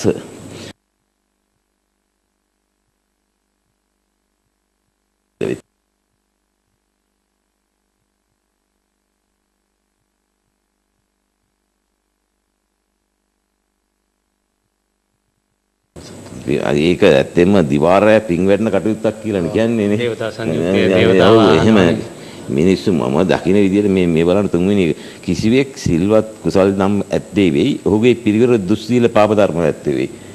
හරි? එකම පවුලේ හොඳ එක දරුවෙක් ඉන්නවනේ. නේ? එකම පවුලේ එක හොඳ දරුවෙක් හරි ඉන්නවා. නරකය වැඩි. මමත් දරුවන් 4 දෙනෙක් මමක් ඉන්නවා දරුවන් 4 දෙනෙක් ප්‍රසූත කරයි. ධර්මපාලතුමා හැබැයි විවිධ කාලවල නොයෙකුත් මත ප්‍රකාශ කළා. දැන් 4 වෙනි එකේදී කිසියම් පුද්ගලයෙක් සිල්වත් කුසල දහම් ඇත්තේ ඔහුගේ පිරිවරත් සිල්වත් කුසල දහම් ඇත්තේ බලවත් විෂමතාවයක් මිනිමෙරු මංකොල්ලකෑම් හොරකම් කිරීම ස්ත්‍රී දූෂණ බාලාපචාර සුරාව සූදුව දේශපාලන බලාරගලේ ප්‍රාථමික ගැනීම වෙලා තියෙනවා. මේවා මම හිතන්නේ අපි හාමුදුරනේ මේ අමතක කරන්න බෑ. බුද්ධ ආගම කොහොමද ගහක් අරගෙන හාමුදුරුවෝ මිනිස්සු බිදුවේ කියලා කොටස් 4කට ගසක් අරගෙන. ඉතින් මේකේ වනාන්තරයේ ධර්මතාවයක් තියෙනවා. මොකක්ද? නිසරු ගසක් සාරවත් ගස් ඇසුරු කරගෙන මේ මැද වැඩෙනවා. නිසරු ගසක් සාරවත් ගස් වට කරගෙන. ඒ වගේම සාරවත් ගසක් නිසරු ගස් ඇසුරු කරගෙන මේ මැද වැඩෙනවා. ඊළඟේ ඒ වගේම නිස්සාර ගසක් නිස්සාර ගස්ම ඇසුරු කරගෙන මේ මැද වැඩෙනවා. සරුසාර ගසක් සාරවත් ගස් ඇසුරු කරගෙන මේ මැද වැඩෙනවා. මේකෙදී එච් කින් බිහුමිලි මෝල් අදුල්ලා මම හරියට කියනවත් දන්නේ නැහැ. ඔහුගේ 65 වෙනි බර්ත්ඩේ එකේදී කියනවා උපන්දිනේදී මෙහෙම කතන්දරයක්. වනාන්තරයේ සරුසාර කිරීමට තව තවත් පැල සිටීමට පළක් නැත. එසේනම් කල යුත්තේ තිබෙන ගස්වල තමන්ගේ පාඩුවේ රිස්සේ වැඩිවීමට නිදහස ලබා දීමයි. ඉතින් පැහැදිලි මොකද්ද කියන්නේ? අපි ගස් කපන එක නේද? අපි ගස් පිටින් මේ ප්‍රබල මිනිස්සු කපන්නේ. මේ අපිට ගිහිල්ලා ගහක් කපා ගන්න පුළුවන්ද? මේ අහිංසක මිනිස්සු ගිහිල්ලා කපනවා. අහිංසක මිනිස්සු තමයි කූඩු වලට යන්නේ අන්තිමට. අර කපන්න උපදෙස් තිබුණ එක්කන දාමයි ගියේ. දැන් මේ වගේ මේ සිද්ධ වෙන්නේ මේ ආපදා. දැන් අපි මතකද චාමික සුනාමි ආපදාව ආපුවාම නීතියක් පාස් කරා රජය. කිලෝමීටර් එකක් යනකම් ගෙවල් ගහන්න බෑ. ආද ගිහින් බලන්න. ඊට පස්සේ ඒක මීටර් 500ක් දක්වා. ඊට පස්සේ දේශපාලකයා ගාවට ගියා. දේශපාලකයා අර ඔබ වහන්සේ කිව්වා වගේ මම බලාගනි මම බලා ගන්න. ඉතින් දැන් කැලණි ගඟ වටේටත් ගෙවල් ගහන්න එපා කිව්වොත් එහෙම මේ විශ්වාසය මොකද කොහාටද යන්නේ? ඒවට දෙන්න තමයි අර ආපදා කළමනාකරණය කියන්නේ. මිනිස්සුන්ට මේ කැලණි ගඟට වතුර පාරක් කවදාවත් චාමික පල්ලෙහාට ගලනකොට ඒක නවත්තන්න බෑ කාටවත්. කිසි කෙනෙකුට නවත්තන්න බෑ. මහා විශාල පර්වතයක් තියෙනවා කියන්නකො. මේ පර්වතෙන් ටික වෙලාවක් හරි නවත්තගෙන ඉන්නවා කියන්නකො ගඟ මැද්දේ පර්වතයක්. ටික වෙලාවක් යනකොට පර්වතයට මොකද වෙන්නේ? පර්වතයට උඩින් වතුර ටික දානවා. දාන්න බැරි ටික උහට දැන්නේ. හතර දෙපැත්තට ගලනවා. ඉතින් ගල්ලා යට ගන්නවා. ඉතින් මේකට ඉඩ දෙන්න එපැයි අපි මේ පර්වත ගහන්න බෑනේ ගඟ මැද්දේ. ඉතින් මේවා කතා කරනකොට අපි මේ දුස්සීල මිනිස්සු කියයි. මේවා ඇත්ත කියන්න එපා හඳුන්නේ. අපි ඉගෙනගත්ත යම් ධර්මයක් තියෙනවානේ යම් දැනුමක් තියෙනවානේ අපිට. අපි මේවා පරිසරය පිළිබඳව මම හොඳින් ඉගෙන ගත්තා. ඉතින් මට මේක පරිසරය කිව්වම බුදුහාමුදුරුවොත් එක්ක පරිසරේ දැන් අපි හාමුදුරු ඊටම සාරවත් ලෙස කිව්ව නිසා මම ඒක කිව්වේ නෑ. ඒ කියන්නේ අර ඔබත් මේක පටන් ගන්නකොට කිව්වනේ. මේ බුදුහාමුදුරුවෝගේ ඉපදීම බුදු වීම සහ පරිනිර්වාණය මේ තුනම පරිසරයත් ආශ්‍රය කරගන්නේ. මොකද බුදුහාමුදුරුවන්ට තිබුණ නැද්ද විශාල ප්‍රාසාද? අර රම්‍ය සුබ එහෙම කතන්දරයකුත් තිබුණානේ නේ. ඉතින් නමුත් අද වෙනකොට මොකද වෙලා තියෙන්නේ? අද වෙනකොට අපි හැම දෙයක්ම පරිසරය අමතක කළා. ගහකොළට ආදරය කරන්නේ නැති මිනිහා කවදාවත් දිනු වෙන්නේ නැහැ. මෙතන මේතුමා ඉරලා දුන්න පොතක් දැන් ඉස්සරහට දාන්න තියෙන එකක්. නමුත් ඔහුගේ කිව්වා සියටල් ගැන කතාවක්. ඔව් සවුත් ඉන්දියන් නායකයා. ඔහු කියපු දේ මොකද්ද හඳුන්නේ? මහ පොළොවට කෙල ගැහුවොත් උඹ යම් කෙනෙක් කෙල ගැහුවොත් ඒ කෙල ගහන්නේ මිහිකත. එහෙම නැත්නම් තමන්ගේ අම්මගේ උළුවට කියලා හිතන්න. නමුත් ක්‍රීඩා පිටිට යන්න කොරන්න. කෙල ගහන ගහilla චුප් චුප් චුප් ගාලා ගහන. මම වගේ බංග මට කරපු කර්මාශාලාවේ උලත් කන්නේ නැහැ කවුරුත්. ඒ කණ එක නවත්තන එක මානසික අයිතිවාසිකමක් කියලා සේවකයා ඇවිල්ලා කිව්වා. උලත් කනවා අපි ආදි කාලේ ඉඳලම. මම ගා කන්න. උලත් කන්න ගෙදරින් එනකොට පඩික්කමක් කරන් එන්නේ පඩික්කම ආපහු හොරන් යන්නේ. හරි. ඒක තහනමක් නැහැ. හැබැයි සිගරට් බොන්න බෑ. මම බොන්නෙත් නැහැ. මම උලත් කන්නෙත් නැහැ. මම සිගරට් බොන්නෙත් නැහැ. සිගරට් බොන්න බෑ. සිගරට් බිව්වම මේ තැන රෙදි කර්මාන්තශාලාව. ඕක ඇතුලේ මොකක් කරේ වුණොත් එම් ගින්නක් ගන්නවා. ආපදාව නවත්තන්න ඕන මම. නමුත් බුලත් වලට කන එකකින් කරන්නේ මේ මිනිස්සු කරන්නේ මොකක්ද දන්නවද? කබඩ් එකක් පිටිපස්සට මැෂින් එකක් පිටිපස්සට කෙලපාර ගහනවා. ඉතින් මේ කවුද මේ කරන්නේ? මේක නිසා මම කිව්වේ පඩික්කමක් අරන් ඇවිල්ලා බුලත් කන්න. ඒක පඩික්කම ආපහු ජපානෙත් එහෙමයි. ජපානයේ පොඩි දරුවා අරන් එනවා ඩස්බින් එක. අර බකට් එකක් වගේ එකක්. බකට් තියෙන්නේ. අර මෙහෙම තැද කරගාම එන්නේ රැලි බකට්. ඒකක් අරන් එනවා. කුණු ටික ඔක්කොම ඒකට දාගන්නවා. ඉරේසර් කරන ඉරේසර් එකේ මකන කුඩු ටික අර රබර් කුඩු දිනවනේ මේ රබර් කුඩු ටික මෙහා ගාව තියෙනවා කම යෝගට් කෝප් එකක් වගේ එකක්. මෙහා මොකද කරන්නේ? මෙහෙම ඉරේස් කළා වික්ටර් රත්නායක මහත්මයා ඒ කුඩු ටික අරගෙන යෝගට් කෝප් එකට දානවා. අපේ පාසලට ගිහින් බලන්නකො මම පාසල 1700 කට ගිහිල්ලා තියෙනවා. හරි මේ ගිහිල්ලා බලන්නකො ඉරේස් කළා මොකද කරන්නේ කියලා පිම්බා. මේක පොඩි ගහින් ඉඳලා ගන්නන්නේ ගුරුවරයා බලන් ඉන්නවා. අද මට හම්බුණා පළාත් අධ්‍යක්ෂකතුමා කොළඹ පළාතේ. එතුමා කියනවා මේ වෙනස් කරන්නම් බැරි જાතිය ගුරුවරු. හරි. එයා කියනවා වෙනස් කරන්න බැරි ගුරුවරු. දැන් මේක උඩ පාඩුවක් හිටන්නේ නැහැ මේක කියලා. නමුත් ඇත්තටත් ඒක ඒ කියන්නේ ඔව් කිව්වේ හැම ළමයෙකුටම ගෙදර යනකොට ගානක් දෙන්න. හෙට උදේ හදාගෙන එන්න කියන්නේ. කොයිතරම් තන එයා කිව්වා එක ඉස්කෝලයක් තියෙනවා කුමාර විද්‍යාලය කියලා. ගණන් ෆේල් වලු. හැම ළමයෙක් ගණන් ෆේල්. පන්ති 5ක් වෙන් කරාලු. ළමයි 23 දෙනෙක් අරගෙන පන්ති 5කට දැම්මා. ගුරුවරු 5 දෙනෙක් අධීක්ෂක ගුරුවරයෙක් තියවලු. තව ගුරුවරු 4 දෙනෙකුට කිව්වලු පන්ති 4ක් කරන්න කියලා. ඔයා විශ්වාස කරන්න ජාමික හැමෝම මේක ගත්තාලු. මේ උත්සාහය තියෙන්න ඕන. මේවා අපි කියලා දෙන්න ඕන. ප්‍රඥාව කියන්නේ ඕක හඳුනන්නේ. අපි දල්ලන්න පහන මේ ලෝකේ දල්වන්න ඕන. ඉතින් ඕක හොඳයි. මම හිතන්නේ අපිට කතා කරන උලංග අප්‍රාස්ත ඉන්නේ. අපි බඳවර මම හිතන්නේ වීතුන් සභාවෙන් අපි බොහෝ දේන් පෝෂණය ලැබනවා. අර අපේ මඩී පඤ්ඤාසී මහානායක හමුදුර අපිට කියපු කියමනක් සිහිපත් වෙනවා. මිනිසා නවදා රට හදන්න බෑ. මිනිසා හදාගෙනයි රට හදන්න ඕනේ. රටක ජීවනාලය වෙන්නේ ළමා පරපුර. එහෙම වුණාම අපිට අද දවසේ ළමවුන් වෙනුවෙන් ලියවුණු ගීත නැහැ ඇත්තෙම. අපේ ගීත වලින් ඉතාමත්ම හිඟන જાතියක් බවට පත් වෙලා මේ අපේ 70 80 දශකයේ ගීත අපේ හිටිය සංගීතඥයන්ගෙන් පස්සේ අපිට ගීත සාහිත්‍යයත් වල් වැදිලාදෝ කියන කාරණාව අපි ඉදිරියේ තියෙනවා. තියෙනවා. අපේ ළමා පරපුරේ මනස අවදි කරපු අපේ බනින්න එපා කියලා පොඩි දෝනිට කියපු මේ ගීත අපේ හදවත්වල ප්‍රතිරාව දෙනවා. ඒ නිසා මෙවැනි ගීත අපිට මේ සභාවේදී අහන්න ලැබීමත් අපි වාග්යවන්තයි. අපි අපේ ආචාර්ය වික්ටර් රත්නායක සූරින්ගේ හඬින්ම බනින්න එපා පොඩි දෝනිට ගීතය අහමු. මේ ගීතය තුලින් අපේ කැලණි විහාරය පිළිබඳව දුරුතු පොහොය ගැන බොහෝ කාරණා සඳහන් වෙනවා. ඔව් ඇත්තම එකක් කියන්න වෙනවා මේ අද මේ ළමයි වෙනුවෙන් ගයන ගීත හෝ එහෙම නැත්නම් ළමා ගීත ළමයි විහිං ගයන ගීත නිර්මාණය වෙන්නේ නැහැ ශාමික. හරිම කනගාටුදායක තත්ත්වයක්. මොකද ළමා සාහිත්‍යයක් තියෙනවා. ළමයින්ට ළමා මනස වැඩෙන්නට හුරු පුරුදු කරන නැත්නම් ඒවා වැඩිවීමට අනුබල දෙන පොතපත බිහි වෙනවා. නමුත් මේ අපි රූපවාහිනී මගින් සහ ගුවන්විදුලි නාලිකා මගින් අපිට ඇහෙනවා, පෙනෙනවා මේ ළමයින්ව මෙහෙයවන්නේ වැඩිහිටියන්ගේ ගීත ගයන්න. ඒ වගේ තත්ත්වයක් වෙලා තියෙනවා. ඉතින් නමුත් මා මේ ගීතය ගැන හුඟක් මේ වර්ණනා කරන්න කැමති නැහැ. ගායනය කරනකොට මම හිතන්නේ සියලු දෙනාටම මේකේ සාහිත්‍යය එහෙම නැත්නම් මේ පදමාලාවෙන් කියවෙන්නේ මොනවද කියන එක අවබෝධ වෙනවා. ඔබ තරමක් විස්තර කළා. මේ නිර්මාණයක් මට අයිති නැහැ. අර ඉස්සෙල්ලා ගීතේ වගේම තමයි.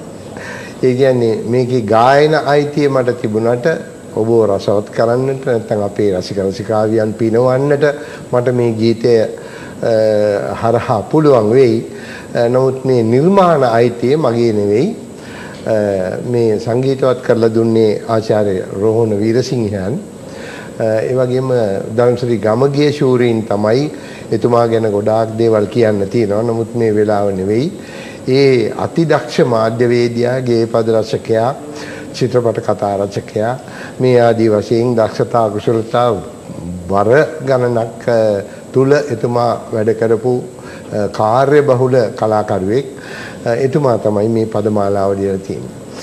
ඉතින් ඇත්තම මේ පරිසරය සහ බුදුදහම ගැන කතා කරනකොට මම හිතනවා මේ කැලණි විහාරයේ සම්බන්ධ වුණා පමණින් මේක පරිසරය හා සම්බන්ධ වෙන්නේවත් නැත්නම් බුදුදහම හා සම්බන්ධ වෙන්නේවත් නැහැ. නමුත් අර සෝබාදහමත් එක්කලා හිතනකොට මා හිතනවා ළමා වැඩ කරන එක.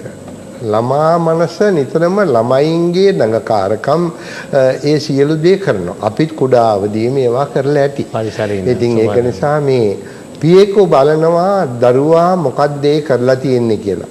මවට මේ ගීතයේ කියන හැටියට මේ දුරුතු පෝයදා කැලණි විහාරයේ වඳින්න ගොස් අපි එන ගමනේ වලං මුට්ටි පොඩි අරගෙන දුන්නේ සෙල්ලම්බත්තු යන්නයි කියලා තාත්තා කියනවා. ඉතින් මොකද මෙහෙම කියන්නේ? බනින්න එපා පොඩි දෝනිට ගහන්න එපා කියලා තාත්තා කියන්නේ. හාල් මිටක් දුව අරගෙන ඇත්තේ සෙල්ලම්බත්තු යන්නයි. ඉතින් අද දරුවෝ සෙල්ලම්බත්තු යන්නේ නැහනේ අපේ හාමුදුරනේ. මේ ඔක්කොම තුවක්කෝ පිස්තෝල අරගෙන හැංගි වෙඩි තියන්නත් ඒ වගේම අම්මගේ හෝ තාත්තගේ හෝ නැත්නම් ඔහුටම අරන් දීපු දුරකතන මේ මෙවලම් වලින් ඉතින් ඒ වගේ සෙල්ලම් තමයි කරන්නේ. නමුත් වැලිබත් උයන කාලයක් දැන් නැහැ කියලා මට පේන විදිහටයි මම කතා කරන්නේ. ඉතින් මේ ළමා පරපුර ළමා දක්ෂතා ළමා කුසලතා මතුවෙන විදිහට ඔවුන් හසුරවන්නට ඕනේ, ඔවුන් මෙහෙයවන්නට ඕනේ කියන මේකේ වෙනත් පණිවිඩයක් මේ ගීතය හරහා දෙනවා කියලා මට හිතෙනවා. අපි අහලා බලමු ගීතේ.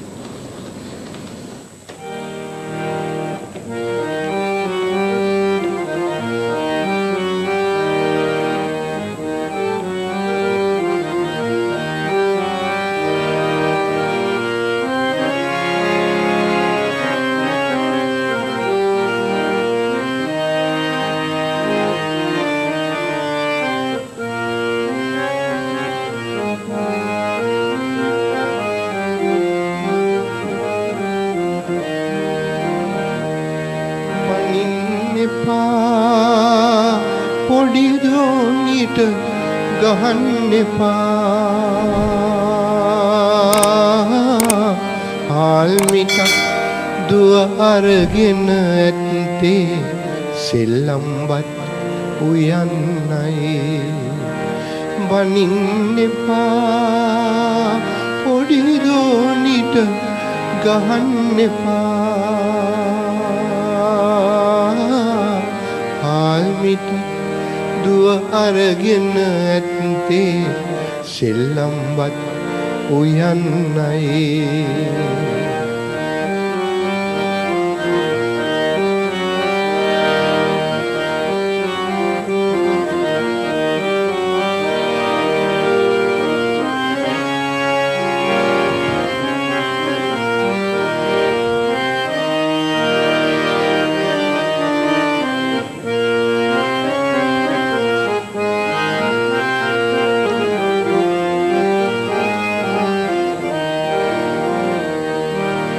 දුරුතු පෝයදා කැලණි විහාරේ වඳින්න ගොස් අපි එන ගමනේ වලං මුට්ටි පොඩි අරගෙන දුන්නේ සෙල්ලම්වත් උයන්නයි සෙල්ලම්වත් උයන්නයි බනින්න එපා පොඩි දෝනිට ගහන්න එපා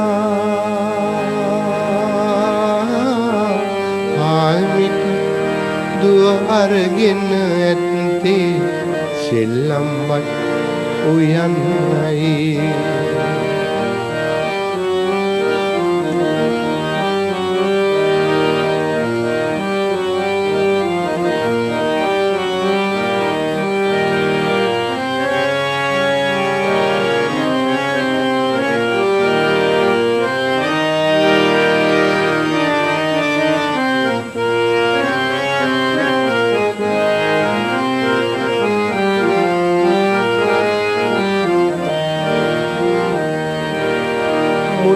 වලං පොඩි ලිප උඩ තියලා සෙල්ලම්වත් උයලා දෙන්නයි අපි දෙන්නාටම ඉන්වත් කට කට දුවගේ අතින් කවන්නයි දුවගේ අතින් කවන්නයි බනින්න එපා පොඩි දෝනිට ගහන්න එපා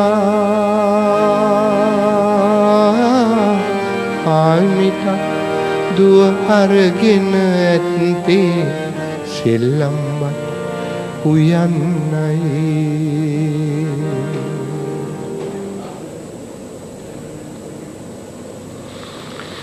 හිතන්නේ අපි දැහැන්ගත වෙනවා මේ ගීත අහනකොට අපිට මේ අර නොදැනි දරුවන් නැකේන් වැටුණා වගේ අපි එක්තරා දැහැන්ගත වීමකට වෙනවා මේ ගීත අහගෙන ඉඳද්දි. අද ඇහෙන රැගේ හිප් හොප් රැප් මේ කියන අර ටකරන් සංගීතයත් එක්ක මේ ගීතයි අහසයි පොළොවේ වගේ කියලා මට හැඟෙන්නේ දැනෙන්නේ. අපිට කෙටි විරාමයකට ප්‍රධාන පාලක මැදිරියට යොමු වෙලා නැවතත් අපේ වැඩසටහනට යොමු වෙන්න අපේ නිෂ්පාදකතුමා දැනුම් දෙන්නේ. අපි කෙටි විරාමයකට ප්‍රධාන පාලක මැදිරියට යොමු වෙලා අනුග්‍රහක බෞතුන්ගේ දැන්වීම් කීපයකින් පස්සේ නැවත අපේ වැඩසටහනට ඒකාත්මික වෙමු.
නැනපාන සාදර අනුග්‍රහය සීමා සහිත වෝග් ජුවලර්ස් කොල්ලුපිටිය නුගේගොඩ මහනුවර මේගමුව කුරුණෑගල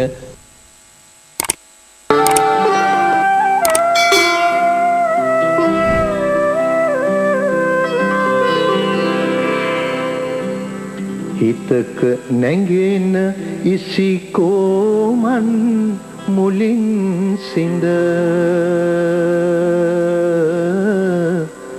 දමක මහිම නිකැලැල් සුව පුදන ලද වතක රැඳෙන සුපහන් අම පහස මැද රටට බුදුන් සිහිලස මිස සැපක් කොද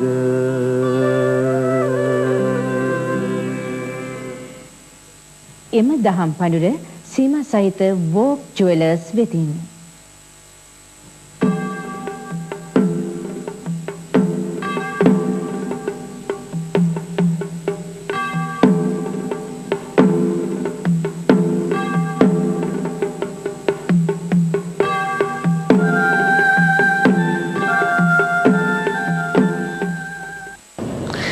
ගිගුරුමින් තොර අහසත් කුණාටුවෙන් තොර සයුරත් යුද බියෙන් තොර දේශයත් ස්වර්ග රාජ්‍යයට වඩා අගනී කියලා කතාවක් අපි අහලා තිනවා.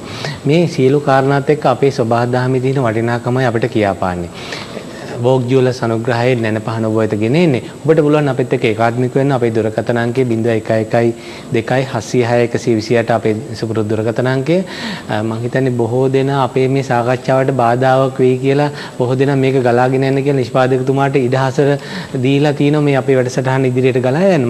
මටත් බාධා කරන්න හිතෙන්නේ අපේ ලාල් පොන්සේකා මැතිතුමා අපේ වික්ටර් රත්නායක ශූරීන් අපේ හාමුදුරුවෝ කරන මේ කියන සාර ගර්භ අදහස් එක්ක අපිට මැදට බැනලා අදහසක්වත් විමසන්නට හිතෙන්නේ නැහැ. ඒ තරමට අපිට රසවත් අපේ දැනුම් අපේ නැනනුවන පෝෂණය කරන හින්දා අපේ නැනපහන් දැල්ලන්න මෙවැනි වැඩසටහන් වැඩි වැඩියෙන් අවශ්‍ය කාලයක අපි ජීවත් වෙන්නේ. අපේ හාමුදුරනේ කොහොමද බුදුදහම ඔබ වහන්සේගේ මනරම් දේශනාවක් මම මීට කලින් අහලා තිනවා.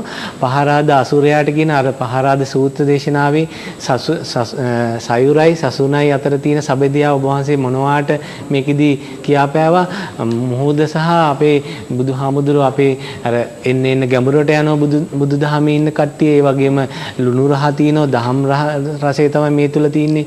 සීලය වගේම වෙරළ ඉක්මවා යන්න මේ කියන කාරණා ගොඩකින් අපි හාමුදුරනේ ඔබ වහන්සේ මනරම්ම මේ සයුරයි සසුනයි අතර තියෙන සබදියාව මොනවාට කියා දුන්නා අපි හාමුදුරනේ. අපිට තවදුරටත් මේ ගැන විස්තර කර දෙනවා නම් ඉතාල වැදගත් වෙයි අපි හාමුදුරනේ මේ සාකච්ඡාව ඉස්සරහට ගෙන යන්නට. චාමික මේ පහරාද අසුරයා කියන නමින් කිව්වට පහරාද කියන්නේ මුහුද ආශ්‍රය කරගෙන ජීවත් වෙච්ච මිනිස්සෙක්. එහෙමයි. එතකොට දැන් අසුරයා ගම අපිට හිතෙන්නේ මේ මිනිස්සෙක් නෙවෙයි වෙනස් ලෝකයක කෙනෙක් කියලා. අසුර ලෝකෙන් ඇවිල්ලා කියලා.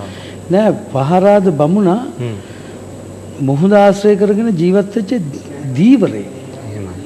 මුහුද පිළිබඳ ඊටාම ගැඹුරු අවබෝධයක් පහරාද බමුණට තිබුණා. ඉතින් බුදුරජාණන් වහන්සේ ළඟට ඇවිල්ලා මේ පහරාද මේ මෙච්චර ගැඹුරු සයුරෙන් මාළු අල්ලන එක විතරද කරන්නේ. බුදුහාමුදුරුවෝ මේ පහරාද හම්බුනාට පස්සේ පහරාදට කියනවා පහරාද ඔබට මේ මහා සාගරයෙන් ඔබ සම්පත් නෙලනවා වගේම මගේ දහමත් මහා සාගරය වගේ. මේ ධර්මයේ නැමැති සාගරයෙන් අපි ඵල නෙලනවා. ඔයා කරන එක තමයි ඊට වඩා ගැඹුරුද. පහරාදට කියන පහරාද ඔබ වෙරළට ගිහිල්ලා වෙරළෙන් මුහුදට ඇතුල් වෙනකොට ඔබට දැනෙනවා පියවරෙන් පියවර අඩිය තියෙනකොට මහා සාගරයේ ගැඹුරු බව. අපේ ධර්මයේත් එහෙමයි. මේ ශාසනය තුල ගැඹුරක් තියෙනවා. වෙරළේ හිටියට සාගරයේ තොරතුරු දැනගන්න බෑනේ. දැන් අපි ඔක්කොම දහම තුල වෙරළට වෙලා ඉන්නේ. වෙරළට වෙලා ඉන්න නිසා දහමේ ගැඹුරු බවක් අපි කාටවත් තේරෙන්නේ නැහැ. යාමක කිව්වාගේ පළවෙනි එක තමයි මහා සාගරේ කොයිතරම් දැන් කැලණි ගඟ ඉතුරුවාට මහා සාගරේ උතුරන්නේ නැහැ. ඒ උතුරන්නේ මහා සාගරයට හානියක් වුණොත්. ඒක තමයි සුනාමි කියලා එන්නේ. ඒ මහා සාගරය වෙරළ ඉක්මවා නොයනවා වගේ අපිත් එහෙමයි.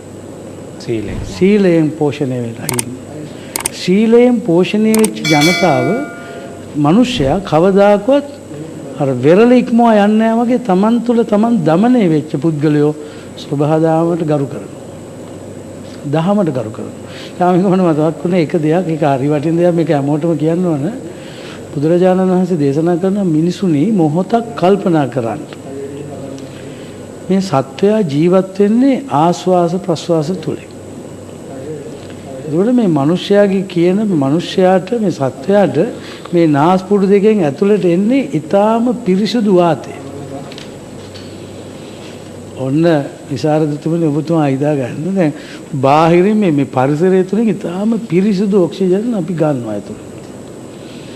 මෙතනදලා මේ පොඩි දුරක් අඩියක් එකමාරක් ඇතුළට ගිහිල්ලා කැරගිලා යනකොට ඒක මොනතරම් විස සහිත වායුවක් වෙලාද බලන්නකෝ. මේ තරම් විස සහිත වායුවක් බවට පත් වෙන්නේ රාග, ద్వේෂ, මෝහ, මාන, ඊර්ෂ්‍යා, ක්‍රෝධ කියන මේ අකුසල දැරීම් වලින් පිරීලා ඉන්න මනුෂ්‍යයා තුළට ස්වභාව ධර්ම ඊටාම පිරිසිදු දෙයක් ඇතුල් කරනකොට ඒවා අර අකුසලයට එක්ක මිශ්‍ර වෙලා එළියට එනකොට තව කෙනෙක් විනාශ කරන්න පුළුවන්, ගිනි තියන්න පුළුවන් වායුවක්. ඒක මට කියලා දෙන්න ඕනේ මේ අපේ මේ වෙලාවේ විපතටපත් වෙලා දුක් විඳින අපේ රටේ නෙමෙයි ලෝකේ කොහේ හරි යම් විපතක් සිද්ධ වෙනකොට ඒකට හේතු බුදුහාමුදුරුවෝ දේශනා කරලා තියෙනවා. එතකොට යම් කිසි මිනිස්සෙකුගේ ආශ්වාස ප්‍රශ්වාසයේ දූෂණය වෙන්නේ පුද්ගලයාගේ හිතේ තියෙන අකුසල ධර්ම නිසා. එතකොට අකුසල ධර්ම නිසා වායුව අපිරිසුදු වෙන වායුව දූෂණය වෙනකොට වායුව දූෂණය වෙනත් එක්කම ජලය දූෂණය වෙනවා. ජලය දූෂණය වෙනකොට පරිසරය දූෂණය වෙනවා.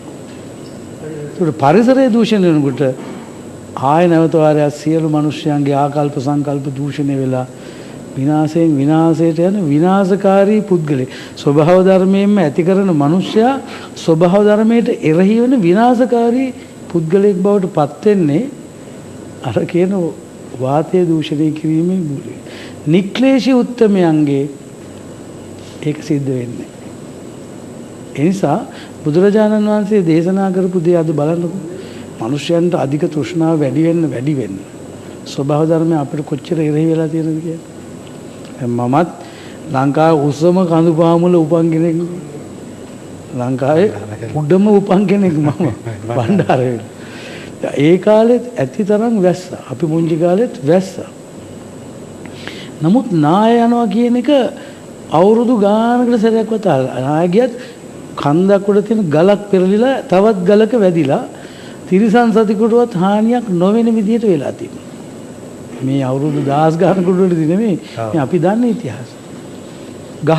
එක ගහක් පෙරලිලා මුළුත් එක්ක වෙලා තියෙන හැබැයි පුද්ගලයෙකුට හානි වෙලා නැහැ. දැන් මහත්තයා කඳු පිටින් එනවනේ. කඳු පිටින් එනවා ගල් වලින් ඇවිල්ලා දැන් මේ ඊයේ පෙරේද අපේ ආරණ්‍යක ස්වාමින් වහන්සේ නම නියදගල ආරණ්‍ය සේනාසනේ. ඒ කියන්නේ හපුතරේ කන්දේ මේ වගේ ධාරානිපාත වැස්සක් ආවෙත් නැහැ. එක පාරම සමහරට දිය සුලියක් ඇවිල්ලාද දන්නේත් නැහැ. වැදිච්ච එක ඇවිල්ලා ආරණ්‍ය සේනාසනේ යට කරගෙන ස්වාමින් වහන්සේ තව වෙනතුරුත් හොයන්නවත් බැරි වෙනවා.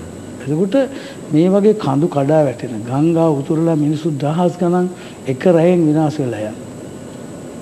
එක රැයෙන් පස් කඳු වලට යට වෙලා තවමත් අරනායක වහලානේ තියෙන්නේ.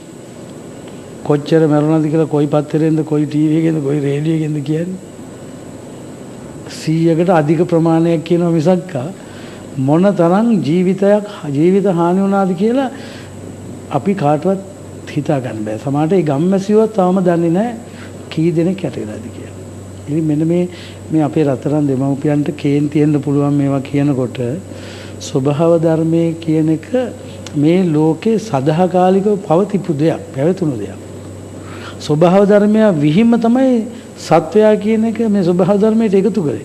සත්වයා කියන්නේ ස්වභාව ධර්මයේම එක්තරා ඵලයක්. ඒකට මනුෂ්‍යයා කියන්නේ විශිෂ්ට ඵලයක්. ඒකට මනුෂ්‍යයා කියන සත්වයාටම ස්වභාව ධර්මය අමතක වෙනවා නම් අමතක වෙලා මම ඇති කරපු ස්වභාව ධර්මයට මමම හානි කරනවා කියන තැනට පත් වෙනවා නම් එතන අපි බුදුදහම තේරුම් අරගෙන. ඒ නිසා බුදුරජාණන් වහන්සේ දේශනා කරේ ජාමික ඇහුවා බලන්නකො පඨමම් බෝධි පල්ලංකම් ဒ ුතියංච අනිමිසං. එතකොට මේ පළමුවෙනි බුද්ධත්වයට පත් වෙලා පළමුවෙක කළගුණ සැලකීම ගහකට කළේ. සමහරව අපේ හඳුන්නේ ඒක නිකන් අර කාලේ කාදැමීමක් අපරාධෙනි කරුණේ මේ කාලේ කාදැමීමක් ඇදියට සමහරව මම දැක්කා මහා විද්‍යුතුනේ කියා ගන්න චාමික විද්‍යුතුන්ට ඔළුවේ තියෙන මැටිනා දැන් අපි කියනවානේ උගතාසා ප්‍රඥාවන්තයා කියන්නේ දෙන්නෙක් කියලා උගතාසා බුද්ධිමතා කියන්නේ දෙන්නෙක් කියලා අපි නිතරම කතා කරනවානේ දැන් අපි කියමු අපේ නරඹහනට වික්ටර් රත්නායක සූරීන්යි ගෙන්නන්නේ එහෙමයි එතුමා සංගීතඥයෙක් ඒ විතරක් නෙමෙයිනේ අර කියන්නේ මිනිස්යාගේ හදවතට සාර්ථක ඵලයක් බෙදා දෙනවා දැන් ඔයාම කිව්වා සින්දුවෙන් බණ කියන සංගීතඥයා කියලා එතකොට දැන් එතුමාට අපි මුල් තැන දුන්නේ එතුමා අවුරුදු 50ක් පිරුණනේ මහත්තයා නේද අවුරුදු 50කට වැඩි දැන් මේ ශාස්ත්‍රයේ ඒකට අවුරුදු 50ම අපි අහගෙන ඉඳලා තමයි මේ තේරීම කරු සභාපතිතුමා වෝග් ජුවලර්ස් ආයතනයේ මේ තේරීම ලංකාවේ තව නැද්ද සංගීතඥයෝ? ඒකට අවුරුදු 50ක එතුමාගේ මුවෙන් පිටවෙච්ච හැම වචනයකම අර්ථය තේරුම් ගත්තම ඒකෙන් තව එතුමාගේ වගේ සංගීත රසය වගේම අර්ථ රසයත් මතු කරලා මේක බෙදලා දෙන්න පුළුවන් කමක් තිබුණා. අද උගතුන් කියලා ගත්ත විද්‍යුතුන්යි කියලා ගත්ත බොහෝ දෙනා ඉතින් සමහර පුද්ගලයෝ ගැන බැලුවම හරිම දුක හිතෙනවා. සමහරුන්ට මහත්ය ඉන්නවා මේ අනිත් ආයතන වලින් ලැබෙන දේ බෙදලා දෙන්න දන්නේ නැති අය කොච්චර ඉන්නවද බලන්න. මට නම් වශයෙන් කියන්න පුළුවන් මේ ප්‍රදේශ සහාය සිදුවීම්.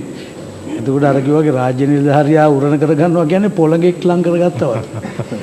ඒක ගිහි පැවිදි දෙගොල්ලටම. ඒ කියන්නේ රාජ්‍ය නිලධාරියා තරහ කර ගන්නවා කියන්නේ රාජ්‍ය නායකයෝ තරහ කර ගන්නවා කියන්නේ මහා විසකුරු සර්පයෙක් ළඟ කොයි මොහොතේ කොතන දෂ්ට කරයිද කියන්නේ හැමෝම නෙමෙයි. කොටසක් ඉන්නවා ඊටාම යම් අවබෝධයක් කොතනකින් හරි ලැබෙනවා නම් ඒක තේරුම් අරගෙන Tamanට කරන්න පුළුවන් සේවය සිද්ධ කරනවා. සමහරට මේ ආධාර උපකාර මේ රටින් විතර නෙවෙයි පිට රටින් එන ඒවාත් තියෙනවා. මේ දැනුත් එනවා. නමුත් මේ එන ටික කළමනාකරණය කරගෙන ආපදාවට ලක් වෙච්ච අයට බෙදලා දෙන්න තරම් දැනුමක් නැහැ. මොකද වතුර පෑගෙයි කියලා බයයි. වතුරේ විස බීජ ඇති වෙයි කියලා බයයි. නමුත් ඒ කළමනාකරණය කියන එක අයිති ඒගොල්ලන්ට. කළමනාකරණය කළ බෙදලා දෙන්න කියන්නේ ඒගොල්ලන්ට. නමුත් සමහරු ඉන්නවා ඒවට බයයි. සමහරු කියනවා මේ අසනක් ගහ ගන්න බැරි නිසා තමත් බඩු විශාල ප්‍රමාණයක් ලැබිච්ච එහෙමම කුණුයි තියෙනවා. මම ඇහැට දැකපු දෙයක්. මගේ ආරාමයක් තියෙනවා දොම්පේ. මේ බියගමට පොඩ්ඩක් එහාට දෙල්වලට අල්ලපු ගම දොම්පේ. මගේ ආරාමේ පළවෙනි හදපු ආරාමේ ඒකේ පහුගිය දවස්වල දොම්පෙට යන පාර අඩි 8ක් විතර යට වුණා. යන්න බෑ කොහෙට. පූගොඩ පැත්තට යන්න බෑ. මේ පැත්තේ දිල්ගොඩ පැත්තට එන්න බෑ යට. මම දැක්කා නාවික හමුදාවේ දරුවෝ හරියට වැඩ කළා. ඇත්තටම ආණ්ඩුවට පින් සිද්ධ ආරක්ෂක හමුදාව මුල් කරගෙන විශාල සේවයක් මේ පහුගිය දවස්වල කළා. සමහරු දොස් කියනවා රජයෙන් මොකුත් කළේ නැහැ මොනවත්ම කළේ නැහැ කියලා. නමුත් රජයේ අවසරයක් නැතුව යුද හමුදාවට මේ හමුදාවට කටයුතු කරන්න බැහැනේ. මොකද රජයේ අවසරෙන් ඒ සියලු දේ කටයුතු කරනකොට බෙදලා දුන්න කෑම. බොහෝ අය මේ ගම් වතුරේ සෙල්ලම් කරන්න ආපු අයට තමයි කෑම ලැබුණේ. ගම් වතුරෙන් පීඩාවටපත් වෙච්ච අය ළඟට යන්න දැනුමක් තිබුණේ නැහැ සමහරලාට. එතකොට ගමේ පළවෙනි පුරවැසියා ගමේ හාමුදුරු දන්නවා ගමේ ගෙවල් තිබුණේ කොතනද? ඒ ගෙවල් වතුරට යට වෙන්නේ කොතනද? යට නොවෙන්නේ කොතනද කියලා ගමේ හාමුදුරු දන්නවා. ග්‍රාම සේවක මහත්තයා දන්නවා. වෙද මහත්තයා දන්නවා. ගමේ පළවෙනි පුරවැසියෝ ටික හම්බ වෙන්නේ නැහැ සමහර. ඉතින් ඒ නිසා සමහර තැන්වලදී ආහාර පාන අපි දැක්ක ස්වේච්ඡා සංවිධාන පවා ගෙනත් දුන්නම ගම් වතුරේ සෙල්ලම් කරන්න ඇවිල්ලා ඉන්නවනේ. සමහරු වීඩියෝ කරන්න, ඔරු පදින්න, වැඩිපුර ඒටියේ පීඩාවටපත් වෙච්ච අයට වඩා ගම් වතුරේ දඟලුවේ සෙල්ලම් කරේ පීඩාවටපත් නොවිච්ච අය. ඇහිලා සෙල්ෆි ෆොටෝ ගන්න. ගන්න ඒක තමයි. ඒව ගන්න. ඒව අරගත්තම උදේ නරයන්ක සෙල්ලම් කරපු අයට අර කවුරු කාගේවත් දැනුමක් නැති පිරිස ආවොත් අර ඉන්න ගඟයින් ඉන්න අයට දීගෙන යනවා. දවස් ගණන් කෑම නැති වෙච්ච දවස් ගණන් අර එදිනෙදා අවශ්‍ය දේවල්වත් නැති වෙච්ච අසරණ පිරිස් හැමතැනම මං කිය දොම්පිය විතරක් නෙවෙයි ගම් වතුරෙන් පීඩාවට පත් වෙච්ච ඔය දැන් හිටපු ගමන් මාධ්‍යයට කියන අපි මෙතෙක් කල් හිටියා කිසි කෙනෙක් ආවේ නැහැ අපිට බලන්න අපිට කිසි දෙයක් හම්බුනේ නැහැ කියලා කියන්නේ වේදනාවෙන් කියන්නේ ඒක ඇත්ත. ඒ නිසා ලාල් මහත්තයා කියපු කළමනාකරණය කියන වචනය ඇතුලේ තියෙන ගැඹුර තේරුම් ගන්න ඕන රාජ්‍ය නිලධාරී. රටේ නායකයෝ කළමනාකරණය කියන එක තේරෙන්නේ නැත්නම් තේරෙන කෙනෙක්ගෙන්වත් අහලා මොකද්ද මේ ආපදා කළමනාකරණය කියලා කියන්නේ. ඒක තේරුම් ගන්න ඒ දැනුම ලැබලා තියෙනවා. ඒක පහරාදට මාළු අල්ලල්ලා හිටපු දීවරයට බුදුහාමුදුරෝ නිවන් මඟ පාදලා දුන්න මොහොඳ ආශ්‍රය කරගෙන. එයා ස්වභාව ධර්මයේ ආශ්‍රය කරගෙන එයා දන්නේ මොහොතේ මාළු අල්ලන එක විතරයි. බුදුහාමුදුරෝ මේ මුළු බුදුදහමම අර ස්වභාව ධර්මයේ එක වස්තුවක් කොහෙන් ගත්තත් අමා රසය වගේ ලුණු රසය දැනෙන කොයි හතර ගංගාව හතරට නැත එකම රසය. එමා රසය නිවන් රසය එතන තියෙනවා. ඉතින් ඒ වගේ ඒක මම මේ කිව්ව අද විපතටපත් වෙලා ඉන්න ජනතාවට බණ කියා අර කුණු කාණු ඇවිල්ලා හොදන වෙලාවේ බලමු සිවිල් ආරක්ෂක බලකාය පුදුම. ඇත්තටම ත්‍රිවිධ හමුදාව පොලිසිය සිවිල් ආරක්ෂක බලකාය ඇතුළු ස්වේච්ඡා සංවිධාන හරියට ඉදිරිපත් වෙලා ඉන්නවා. ඉතින් ඒවා ආණ්ඩුවෙන් කරපු වැඩ ඒවට අපි ස්තුති කරනවා. ඒ සුද්ධ කරන්න ඉස්සෙල්ලා මේ වගේ දේවල් ගරු ජනාධිපතිතුමනි ගරු අගමැතිතුමනි ඔබතුමාලා බය වෙන්න එපා. මේ අනවසර ඉදිකිරීම ඉවත් කරන ක්‍රමයක් කවුරු හරි හදන්න. එක එක මේ පම්පෝරි දේශපාලඥයෝ කියන පළියට ඒගොල්ලන්ගේ ගෝස්තරවාදය රැක ගන්න විදියට රාජ්‍ය නායකයෝ කටයුතු කරන්න ගියොත් ඒ මගේ දායක පිරිස මගේ ඡන්ද දායකයෝ ඒගොල්ලෝ ඔතනින් වෙනස් කරන්න එපා මගේ මුළු අනාගතේම තියෙන ඔතනයි කියලා මේ අහිංසකව හැමදාම වතුරට යට වුණාම ඔය එක නායකයෙක්වත් ඉන්නේ මේ වේද මං ආගෙන හිටියා මෙන්න මෙතන යහවල් മന്ത്രിතුමාට අපි රැසෙම තිබේ මිනිහා පළාතකවත් ආවේ නැහැ කියලා තදින් බයි. ඉතින් ඒක අපි මේ කියන්නේ අපිට කරන්න බෑනේ ඕවා. අපිට පුළුවන් සහනාධාර දෙන්න. ඒ නීති රීති වෙනස් කරන්න බෑ. ඒ වගේ මම දැන් කියන්න මට ඕනකම තිබුණේ පුළුවන් ඉක්මනින් නැවත ආපදාද. අනිත් එක තමයි විශේෂදී. මහත්තයා අපි දොම්පේ දැන් වතුර බහගෙන යනකොට ඒ බෝක්කුව ඇතුලේ බැලුවා. මේ පොලිතින් ලොරි ගණන් බෑග් ගණන් එක දැන් අපි කොහොම බෝක්කුව හරහා ලී කෑලි දෙකක් වැටලා තිබුණා. මොනවා හරි දිරච්ච අත්තක් හරි හිර වෙනවා පොලිතින්. හිර වුණාට පස්සේ බෝක්කුක දෙකේ කට වැහුණාට පස්සේ ඒ පැත්තම වැවක් වගේ පිරෙනවා. ඒ කියන්නේ පොලිතින් වලට පුළුවන් කොන්ක්‍රීට් වලට වඩා තදින් මේ වතුර පාර අල්ලගෙන මේ බෝක්කුව ඇතුලේ මේ වතුර ගලා බහින තැන්වල මේ වගේ අපද්‍රව්‍ය හිර වෙනකොට විශේෂයෙන් පොලිතින්. දැන් අවුරුදු කීයක් වෙනද මම දන්න කාලේ පොඩි කාලේ ඉඳලා ඔය ආණ්ඩුව වලින් කියන පොලිතින් භාවිතයේ සපුරා තහනම් කරන්න. පරිසරයට හානි කරයි. මේවා මල ගෙවල් වල දාන්න එපා, මගුල් වල ගන්න එපා කියලා අපිට මතකයි ඒ කාලේ නම් එක එක රජයන් දැනුම් දුන්නා, නීතිත් හැදුවා. ඒ වුණාට පොලිතින් ප්‍රමාණ බලන්න පොලිතින් වලින් වෙච්ච හානි අහගන්න ওই ගම් වතුරට යට වෙච්ච මිනිස්සුන්ගෙන්ම අහන්න. දැන් මේ බෝමිරිය පැත්තේ තව වතුර බහලා නැත්තේ මහත්තයා. ඕක කලින් වතුර බහපු තැන. අර බෝක්කු හිර වෙලා. බෝක්කු හිර වෙලා තියෙන පස් වලින් ගල් වලින් වලට වඩා ඔය පොලිතින්. ඉතින් ඕවා තියා ඉතින් කල්පනාකරණය කරනකොට පොඩ්ඩක් හිතලා බලන්න හොඳයි. ලාල් ෆොන්සේක මහතා ඔබතුමා මේ ඉන්න හින්දා මට මේ දිනවල පුවත්පතක තුන කවියක් මතක් වෙනවා. මේ කවිය තුනේ අපි හඳුන්නේ සිලින් සිලින් බිල්ලා මගලක් මව ගිල්ලා සිහිල් රටේ ගොල්ලා සද්ද නැතුව උන්නා කියලා තමයි මේ කවි පද හතරෙන් කියන්නේ. ඒ නමුත් මේකේ ලොකු අර්ථයක් තියෙනවා කියලා මට හිතෙන්නේ. සිලින් සිලින් බිල්ලා මගේ මව් රට ගිල්ලා සිහිල් රටේ ගොල්ලා සද්ද නැතුව උන්නා කියන කාරණාව. අපි ඊළඟට යමු වෙන ගීතයටත් යම් ප්‍රවේශයක් ලබා ගත යුතුයි. ගොළු මොහොතේ ගීතයට යුගකාරක යතිවරු අපිට පහළ වෙලා තියෙන හින්දා අපේ රටදය අපේ සසුන මේ ජාති මුර දේවතාවුන් වහන්සේලා ඉන්න හින්දා මෙපමණකින් හෝ ආරක්ෂා වෙලා තියෙන්නේ. මේ යුගකාරක පුරුෂයෝ ඉන්න හින්දා අපිට දැන් සංගීතය ආරක්ෂා වෙලා තියෙන වික්‍රරත්නායක අමරදේව වගේ ශූරින් ඉන්න හින්දා ඵලදායිතාවට අපේ ලාල් පොන්සේකා වගේ මැතිතුමාලා ඉන්න හින්දා මේ යුගකාරක පුරුෂයෝ කලින් කලට පහළ වෙලා අපේ රට ජාති ආගම බේරා ගන්නට අපිට අපේ ජාතියට යම් ප්‍රෞಢත්වයක් අධීනත්වයක් බවක් ලබා දෙන්නට මේ යුගකාරක පුරුෂයන්ගේ පහළවීම කොයිතරම් දුරට වැදගත්ද කියන කාරණේත් එක්ක අපිට ඊළඟ ගීතයටත් ප්‍රවේශයක් ගන්නට පුළුවන්. මේ සියලු කාරණාවට ලාල් පොන්සේකා මැතිතුමාට පුළුවන් හොඳ ප්‍රවේශයක් ලබා දෙන්නට මේ යුගකාරක පුරුෂයන්ගේ මේ කාලයේ අත්‍යවශ්‍ය බව, ඒ වගේම මේ අපේ හාමුදුරුවෝ මේ සිලිම් බිලින් බිල්ලාගේ ඒක ගැන මහත්තයා කල්පනා කරන එක නේද කියන්න ඕනේ. අනිවාර්යෙන්ම ඔය පොලිටින් ඇසිලින් බිලින් කියලා කියන්නේ සිලි බෑග් කියලා කියන්නේ අපි. දැන් ඔය බෑග් සංස්කෘතිය මේ රටින් තුරන් කරන්න අමාරු තත්ත්වයක් ඇදලා තියෙන්නේ මේ ව්‍යාපාරිකයෝ නිසා. විශාල මහා පරිමාණයේ ව්‍යාපාරිකයෝ දෙන්නෙම බෑග් 4-5 දෙනවා. මේවා මිනිස්සු විසි කරන්නේ නැහැ හාමුදුරනේ ගෙවල් වලට කියලා. ගෙවල් වල එක බෑග් ලොකුම බෑග් එකක් පොලිතින් බෑග් එකක් කරන් ඒක ඇතුළට අනිත් බෑග් දානවා. ඒක දොරේ ඉල්ලලා තියෙනවා. එහෙම තමයි මිනිස්සු කියන්නේ. ඉතින් ඔය කවදා හරි අහක දානවා. අර පෞගේ වැඩසටහනේ අපේ හාමුදුරුවෝ කිව්වේ රැස් කරන්න නැතුව අස් කරන්න කිව්වට. දැන් ඒක අපි කියන දෙයක් නේ. කොච්චර පොලිතින් බෑග් දැන් අපි ජාමික අපි හැමදෙස්සෙම කියන දෙයක් තමයි අනවශ්‍ය දේවල් ඉවත් කරන්න. ඵලදායීතාවෙන් කියන්නේ. අවශ්‍ය දේ ළඟ තියාගෙන අනවශ්‍ය දේ ඉවත් කරන්න. මේක මේ ජපාන් ක්‍රමයක් නෙමෙයි. මම කියන්නේ ජපානයට අපි ක්‍රෙඩිට් දෙන්න ඕනේ නැහැ මේවට. අපේ රටේ මේ ක්‍රමය තිබුණා. දැන් අනවශ්‍ය දේ ඉවත් කළා අවශ්‍ය දේ විතරයි අපි අටුවේ තිබ්බේ. අටුවේ තිබ්බේ නැහැනේ හැම දෙයක්. දුමේ තිබ්බේ නැහැනේ. අද දුමක් හොයාගන්නවත් නැහැනේ ගීක. අද කොහෙද තියෙන්නේ? අද තියෙන්නේ ගෑස්. අද මේවා තාක්ෂණය දිනු වෙන්න ඕන. මම මේ නැවතත් පරදවත් තේරුම් ගන්න එපා. මම මේ දරලිපෙන් උයන්න කියනෝ නෙමෙයි. ඒ කියන්නේ අපි කඩිසර ගමනක් යන්නත් උන්නේ.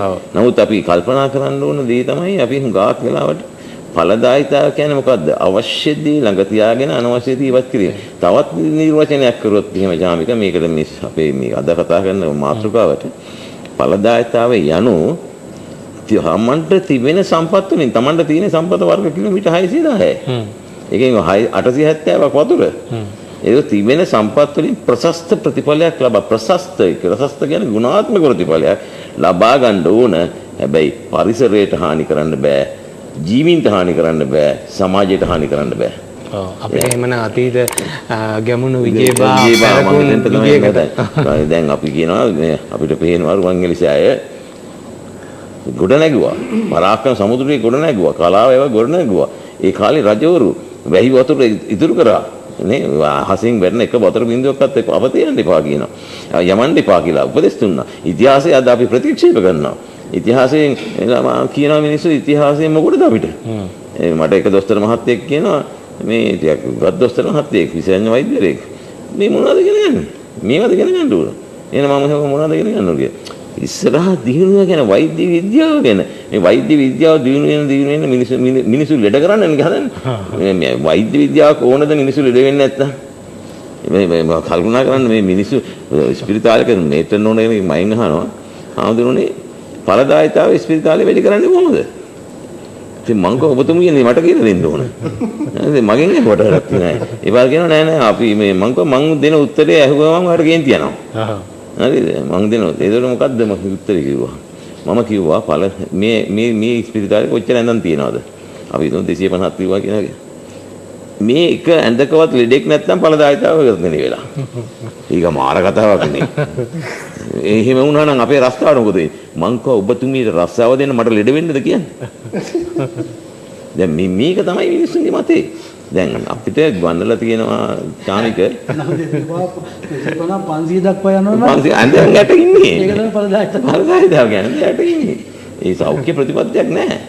ඉතින් මේ මම කරන්නම් මම කියලා දෙන්නම් ආපදා කල්පනා කරන එක කතා කරමු නිසා ඉස්සෙල්ලාම කරන්න ඕන අපි ගැටලුව තියෙනවා නම් හඳුනා ගන්න එපා.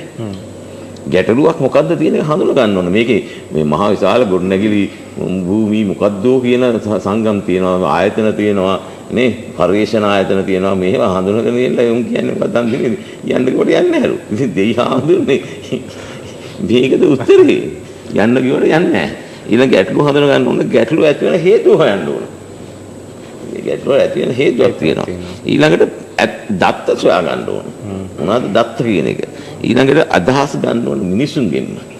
මම නම් ෆැක්ටරි කරන්නේ අනිවාර්යෙන් මිනිසුන්ගේ අදහස් අරන් මගේ ඔළුවට වැඩිය එතන ඉන්න ඔළු 700 ගාණක් කියන ඔළු 700 ගාණ මම කියන්නේ හැමතිස්සෙම උඹලගේ ඔළුව තමයි වටිනාම ඔළුව.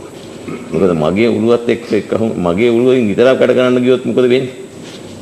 මැෂින් එකේ වරදක් තියෙනවා නම් ඒ වරද මේ මිනිස්සයා හදනවා. ඊළඟට නිවැරදි තීරණ ගන්න ඕන. මේක දැන් මට තව ටිකක් මම කියන්නම්. රොබින්සන් කියන මිනිසයා දාර්ශනිකයෙක්. ඔහු කිව්වා මිනිස්සුන්ට තියෙනවා ගති හතරක්. තිරස්චන ගති, ළමා ගති, මෙලෙච්ච ගති, සත්‍ය ගති, සભ્ય ගති. සભ્ય ගති කියලා හතරක් තියෙනවා. මිනිසයා පාලනය කරන්න බෑ. කවදාවත් හාඳුරන්නේ ජීවිතේ මුළු මේ මිහිකතර තියෙන තුරු මිනිස් සම්පත පාලනය කරන්න බෑ. කන්ට්‍රෝල් කරන්න බෑ. මිනිස් සම්පත කරන්න පුළුවන් වැඩි දියුණු කිරීම පමණයි. අභිවර්ධනය කරන්න පුළුවන්. ඉන්න තැනින් තව ඉරට තියන්න පුළුවන්. මනස හදන්න පුළුවන්. නේ? අපි පාලනය කරනවා පර්සනල් මැනේජ්මන්ට් කියන මොන මැනේජ්මන්ට් එකද පර්සනල් මැනේජ් කරන්න බෑ. මැනේජ් කරන්න බෑ පර්සනල් මැනේජර්. පර්සනල් ඩෙවලොප්මන්ට් කරන්න පුළුවන්. Human resource development HRD HRM නෙමෙයි. මේ අපේ අයියලා මොකද්ද කරන්නේ? HRM කල්පනාකරන්නේ. ඒගොල්ලන්ගේ බඩ පුරව ගන්නවා. කල්පනාකරණය කරනවා කිය.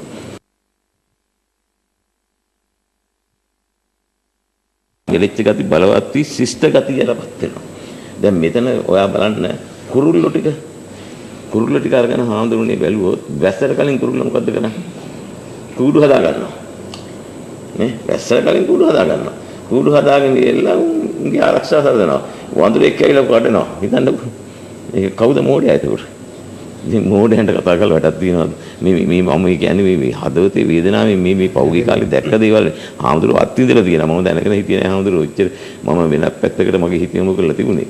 මේ දැනගෙන හිටියනම් ඔබ වහන්සේ මම ඉස්සෙල්ලාම එනවා බලන්න. ඔච්චර ඊළඟට දැන් ඉංගසෝල් කියන මිනිසාගේ නොමිනිස්කම් පිළිබඳ මෙබඳු මතයක් ඉදිරිපත් කරයි. මානව සමාජයේ ඉතිහාසයේ වහල්කම අධාර්මික භාවය සහ තිරස්චීන ගතිය පිළිබඳ කතාවකි. බුදු සමයෙන් තිරිසන් ගති යටපත් කොට මේ පිටරට මිනිස්සෙක් මේ කියන්නේ බුදු සමයෙන් තිරිසන් ගති යටපත් කොට සදාචාරයට ගරු කරන සමාජයක් බිහි කරනවා.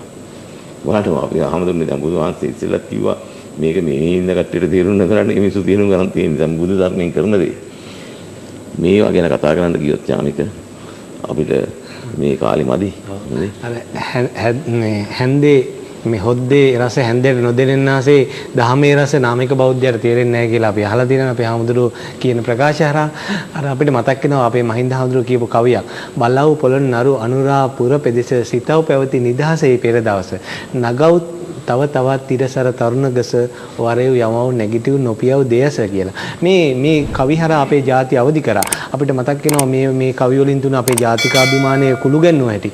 අපිට මේ සභාවේ ආචාර්ය වික්ටර් රත්නායකයන් ඉන්න හින්දා අපිට පුළුවන් පැරැන්නන් ගත් මගෙහි නොපෙරණී කුසේ පෙරට යන හැටි එතුමාගෙන් දැන කියාගෙන එතුමාගේ ගීතයේ රස විඳිට මේ අවස්ථාවේදී. ඔව් චාමික ගීත රස වින්දනය කරනවා හා සමානවම මේ අපේ නායක ස්වාමීන් වහන්සේ දේශනා කරපු කිසියම් කරුණක් ගැන මට ටිකක් කතා කරන්න හිතුණා. එහෙමයි.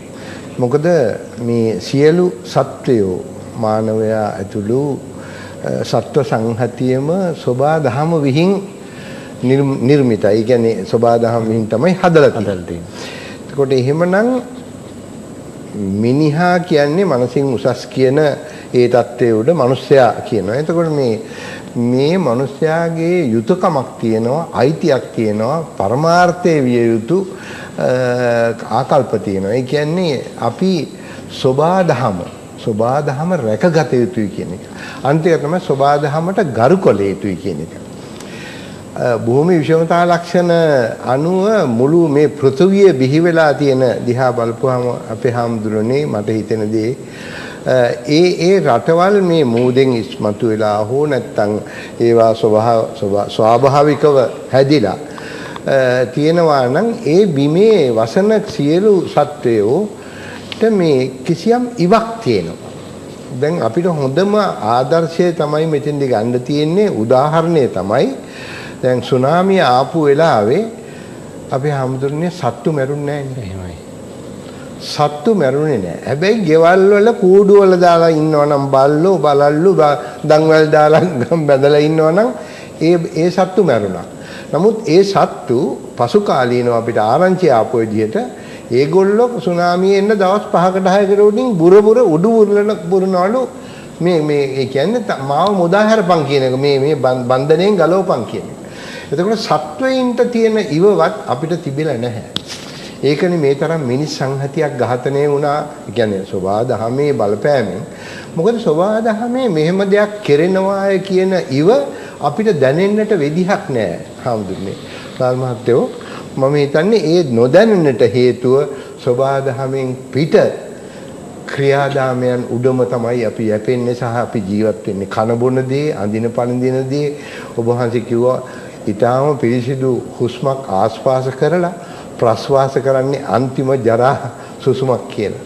ඉතින් මේ වගේ මේ අපේ තියෙන ගති පැවතුම් චර්යා ධර්ම යහපත් වෙනතුරු මං හිතන්නේ සෝබාදහම අපිට මේ බලපෑම කරනවා. සෝබාදහමෙන් අපිට ව්‍යසනයක්ම කරන්න බලනවා. ඒ කියන්නේ මොකද අපිට ඉවක් නැහැ ඒවා තේරුම් ගන්නට තරම්. ඒක නිසා මේක මම හිතන්නේ මීට වඩා විශාල විදිහට මතධාරීන් ඇති මේවා විග්‍රහ කරන්න පුළුවන්. සෝබාදහම අවනත ලෝයේ කිසිවක් නැහැ කියලා කියනවා. ඔව්. ඉතින් ඒක නිසා සෝබාදහමත් එක්කලා ජීවත් වෙන්නේ යම්කිසි විදිහකටද නැත්නම් යහපත් විදිහට ජීවත් වෙනවාද එයාට ඒ ප්‍රතිඵලය මම හිතන්නේ නොඅඩුව පිරිසිදුව ලැබෙනවායි කියලා මම හිතනවා. ඒ වගේම ඔබ කිව්වාක් වගේ අපි පරකුම් රජතුමා ගැන මතක් කරා රවුලු ගැමුණු පඬු අබා කසුබු විජයබා කියලා මේ ගීතේ පදංගු වෙනවා. මම හිතන්නේ ඒ රජවර කරපු දේවල් දිහා බලනකොට අපේ කෘෂි සහ වාරි සංස්කෘතිය හරහා අපි මීට වඩා දියුණු జాතියක් වුණා නම් මම හිතනවා මීට වඩා අපිට සෝබාදහම යහපත් ප්‍රතිචාරයක් දක්වාවි කියලා. කෙසේ වුණත් ඔබේ ඉල්ලීම පිට මා ගායන්න කැමති ගොළු මුහුදේ මුතු ඇටේ දහම් ආකරේ කියලා. මේ ගේ පද රචනාව මට ලියා දුන්නු ඒ මහා සාහිත්‍යදරයා ඒ පඬිතුමා අදාපාතල නැහැ. කලාශූරී අරිසෙන් අහබුදුවන්. එතුමා මගේ පළවෙනි ගුවන්විදුලි වැඩසටහනට ලියා දුන්නු ගීතයක් හැටියට මා අද ගායන්නේ එතුමාට නිවන් සුවම ලැබේවා අත් වේවා කියලා. මගේම සංගීතයෙන් මේ ගීතේ රසවත් කරගත්තා. අපි අහලා බලමු ගොළු මුහුදේ මුතු ඇටේ දහම් ආකරේ.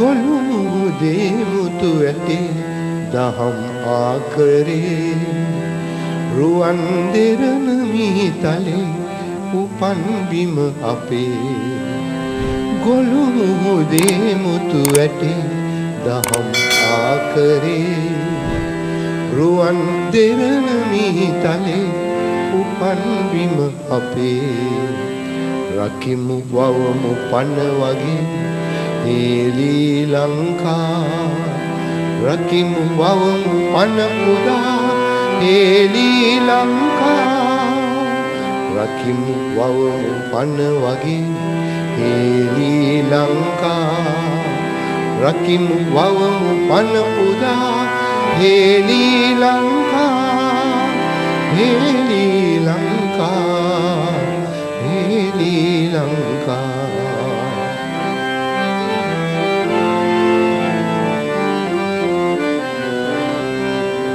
වෙහෙර අහස සිඹින ඒ වැව් පෙළ සයුරු ගලට ලෙනට එළිය දුන් කැටයම් මහරු වෙහෙර අහස සිඹින ඒ වැව් පෙළ සයුරු ගලට ලෙනට එළිය දුන් කැටයම් මහරු හේලී ලංකා හේලී ලංකා හේලී ලංකා හේලී ලංකා ගොළු මුහුදේ මුතු ඇටේ දහම් ආකරේ රුවන් දෙරණ මිහිතලේ උපන් බිම අපේ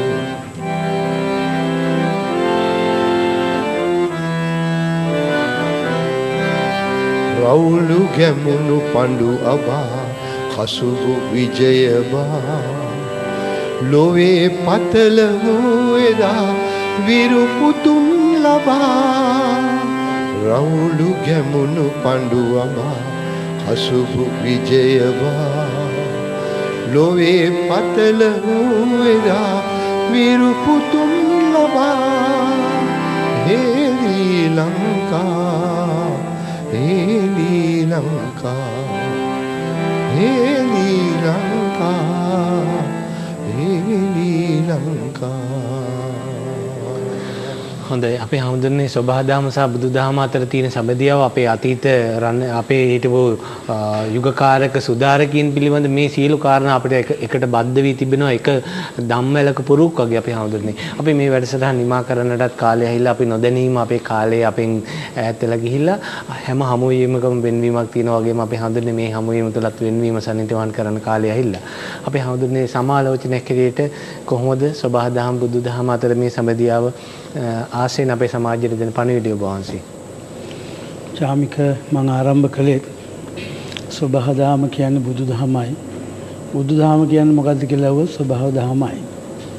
මේ ලෝකෙට පහළ වෙච්ච විශිෂ්ටම බුද්ධිමතාණන් වහන්සේ සබහාධර්මයේ පිළිබඳ තමයි උන්වහන්සේ දේශනා කරපු 80000ක් ධර්මස්කන්ධය තුල විග්‍රහ වෙන්නේ.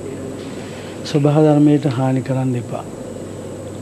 මේක අපි කිව්වට හරියන්නේ නැහැ. අපේ හැදෙන වැඩෙන දූ දරුවන්ට මං හිතන්නේ මුල ඉඳලම මේ පරිසරයට ආදරය කරන්න, සබහාධර්මයට ආදරය කරන්න, ඊට පස්සේ තාක්ෂණයට ආදරය කරන්න ඉගෙනුවාට කමක් නැහැ. ඒ නිසා විශේෂයෙන් අද අපි වික්ටරත්නායක මැතිතුන් කිව්වා වගේ සබහාධර්මයට හානි කරපු එකේ ප්‍රමාණය ගම් වතුර විතරක් නෙමෙයි. අද ඒක මොලේ තියෙන හැමෝටම තේරෙනවා. පාරක් තොටක ගියත් අපේ රටේ හැමතැනම ඇවිද්දත් මොනතරම් සංවර්ධිත රටක් හැටියට අපි පෙන්වන්න හැදුවට අපි හැමෝම තවමත් ඉන්නේ වනචාරී තැනක. අපේ හිත් දමනය වෙලා නැහැ. දහම් ආගම් 4කින් පෝෂණය වුණත් මේ ආගම් 4ම ඉන්න අපි තවමත් දහමෙන් පෝෂණය වෙලා නැහැ. ඇදහිලි ක්‍රම වලින් පෝෂණය වෙලා ඇති. පොල් ගෙඩිය ගහලත් පොල් ගහලත් කැලේ ටික එතන විසිකලා දාලා එනවා. දෙවියන්ට පළතුරු ටික දීලා දෙවියෝ වැඩ ඉන්න මිදුලෙම තමයි ඉතුරු පළතුරු කැලේ ටික විසිකලා දාලා එනවා. දේව මන්දිරේ ගඳ ගහන තැනටපත් කරනවා. අඩුම ගානේ අපි එකතු කරන කුණු ටික එකතු කරලා ඇලට ගඟට දිය කඳුරට තමයි දාන්නේ ගොඩක් වෙලා. කුණු හලන්න ගිහින්. මේ වගේ ස්වභාව ධර්මයට හානි කරන පැති හොයන්න ගියොත් කෙලවරක් නැතුව ඒක රජවරුන්ට පමණක් කරන්න පුළුවන් දේවල් නෙමෙයි. අපි මිනිස්සු හැටියට මම මුලින්ම මතක් කළා මේ ස්වභාව ධර්මයේ නිර්මාණයක් තිරිසන් සතා කවදාකවත් ස්වභාව ධර්මයට එරෙහි වෙලා නැහැ.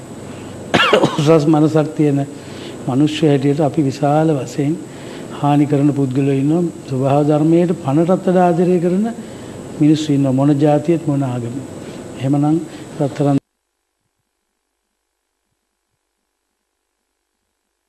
අපි ස්වාමීන් වහන්සේ වතුරට යට වෙච්ච විශාල පිරිසට ස්වාමීන් වහන්සේලා ගිහි පැවිදි හැමෝම මේ උපකාරය කරනවා. ඒ නිසා මේ අසරණයන්ට පිහිට වීමත් මනුෂ්‍ය ධර්මයක්.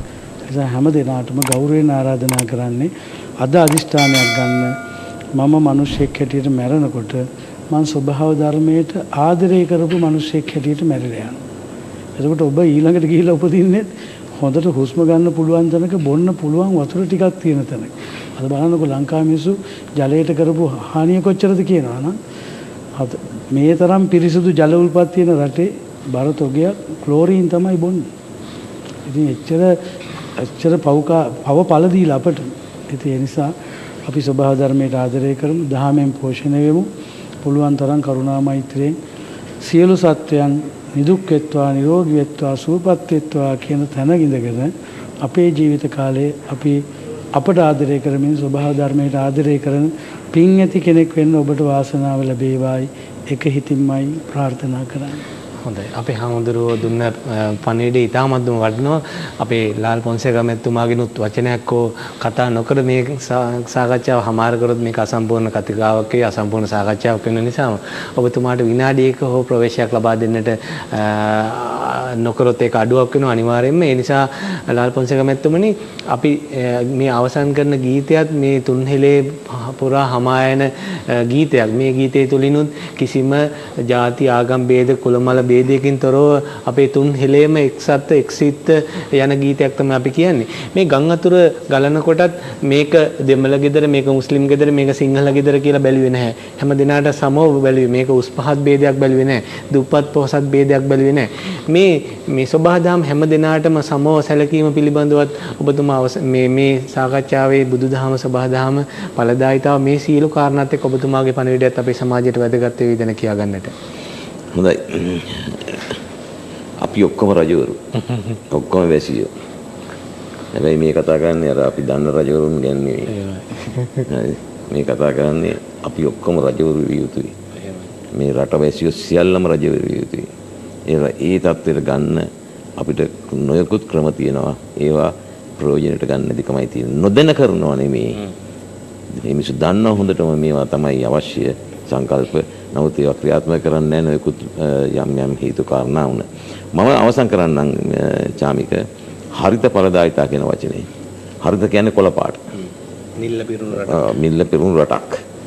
ගස් කොළන් වලට හානි කරන, ඇලදොල ගංගා වලට හානි කරන, මෙතුමා කිව්වාගේ හන්තානේ කන්දට හානි කරන මේ සුන්දර ස්ථාන වලට හානි කරන සමාජයක් ඉන්න රටක හරිත ඵලදායිතාවක් නැහැ හාඳුනේ. මල් පෝච්චියක් ගෙදර තියාගත්තා කියලා හරිත ඵලදායිතාවක් ඇති වෙන්නේ නැහැ.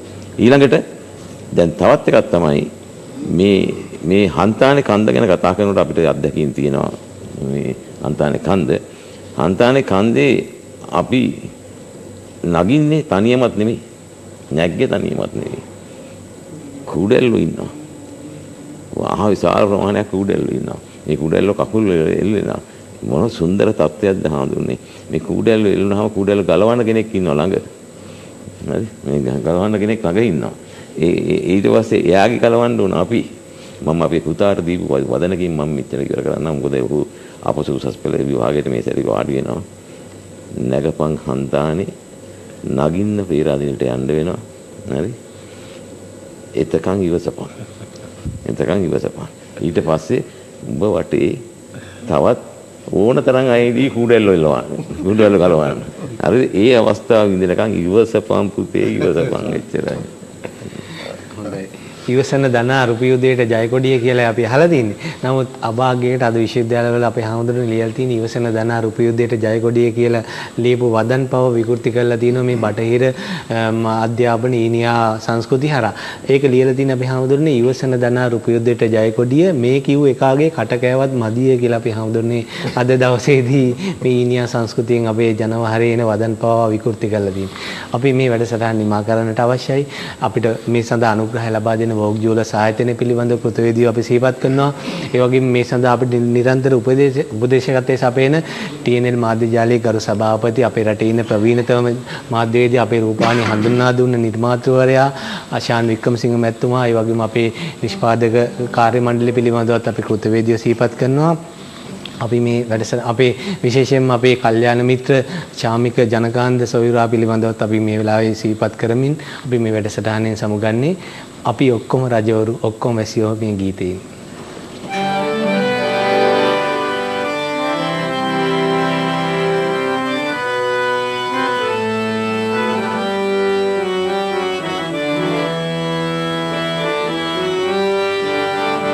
අපි ඔක්කොම රජවරු ඔක්කොම වැසියෝ තුන් සිංහලයම නෑදෑයෝ.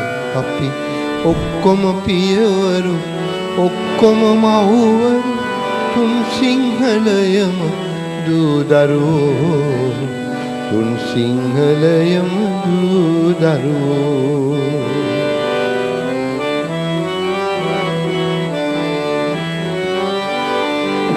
ජයදද වන්දා සිරිදුව කැන්දා. ජයදද වන්දා සිරිදුව කැන්දා.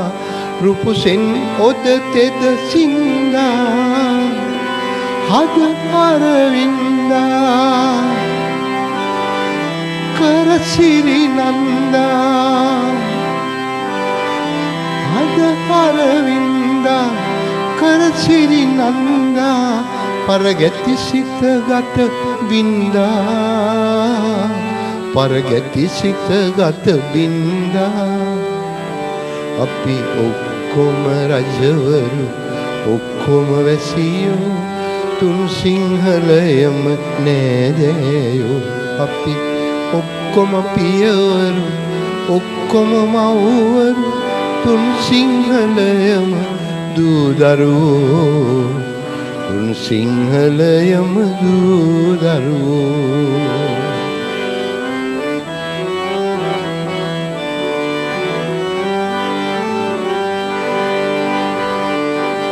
හිසමල් පිපුණා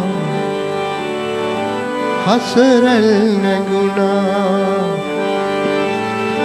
හිසමල් පිපුණා හසරල් නැගුණා හද සෝගිනි දැල් නිවුණා නෙතු කැන්දිලුණා සිතුවල් බැඳුණා නෙතු කැන්දිලුණා සිතුවල් බැඳුණා ජය මංගල ගී ගැයුණා ජය මංගල ගී ගැයුණා අපි ඔක්කොම රජවරු ඔක්කොම වැසියෝ තුන් සිංහලයම නෑදෑයෝ අපි ඔක්කොම පියවරු ඔක්කොම මව්වරු තුන් සිංහලයම දූදරුවෝ තුන් සිංහලයම දූදරුවෝ තුන් සිංහලයම දූදරුවෝ තුන් සිංහලයම දූදරුවෝ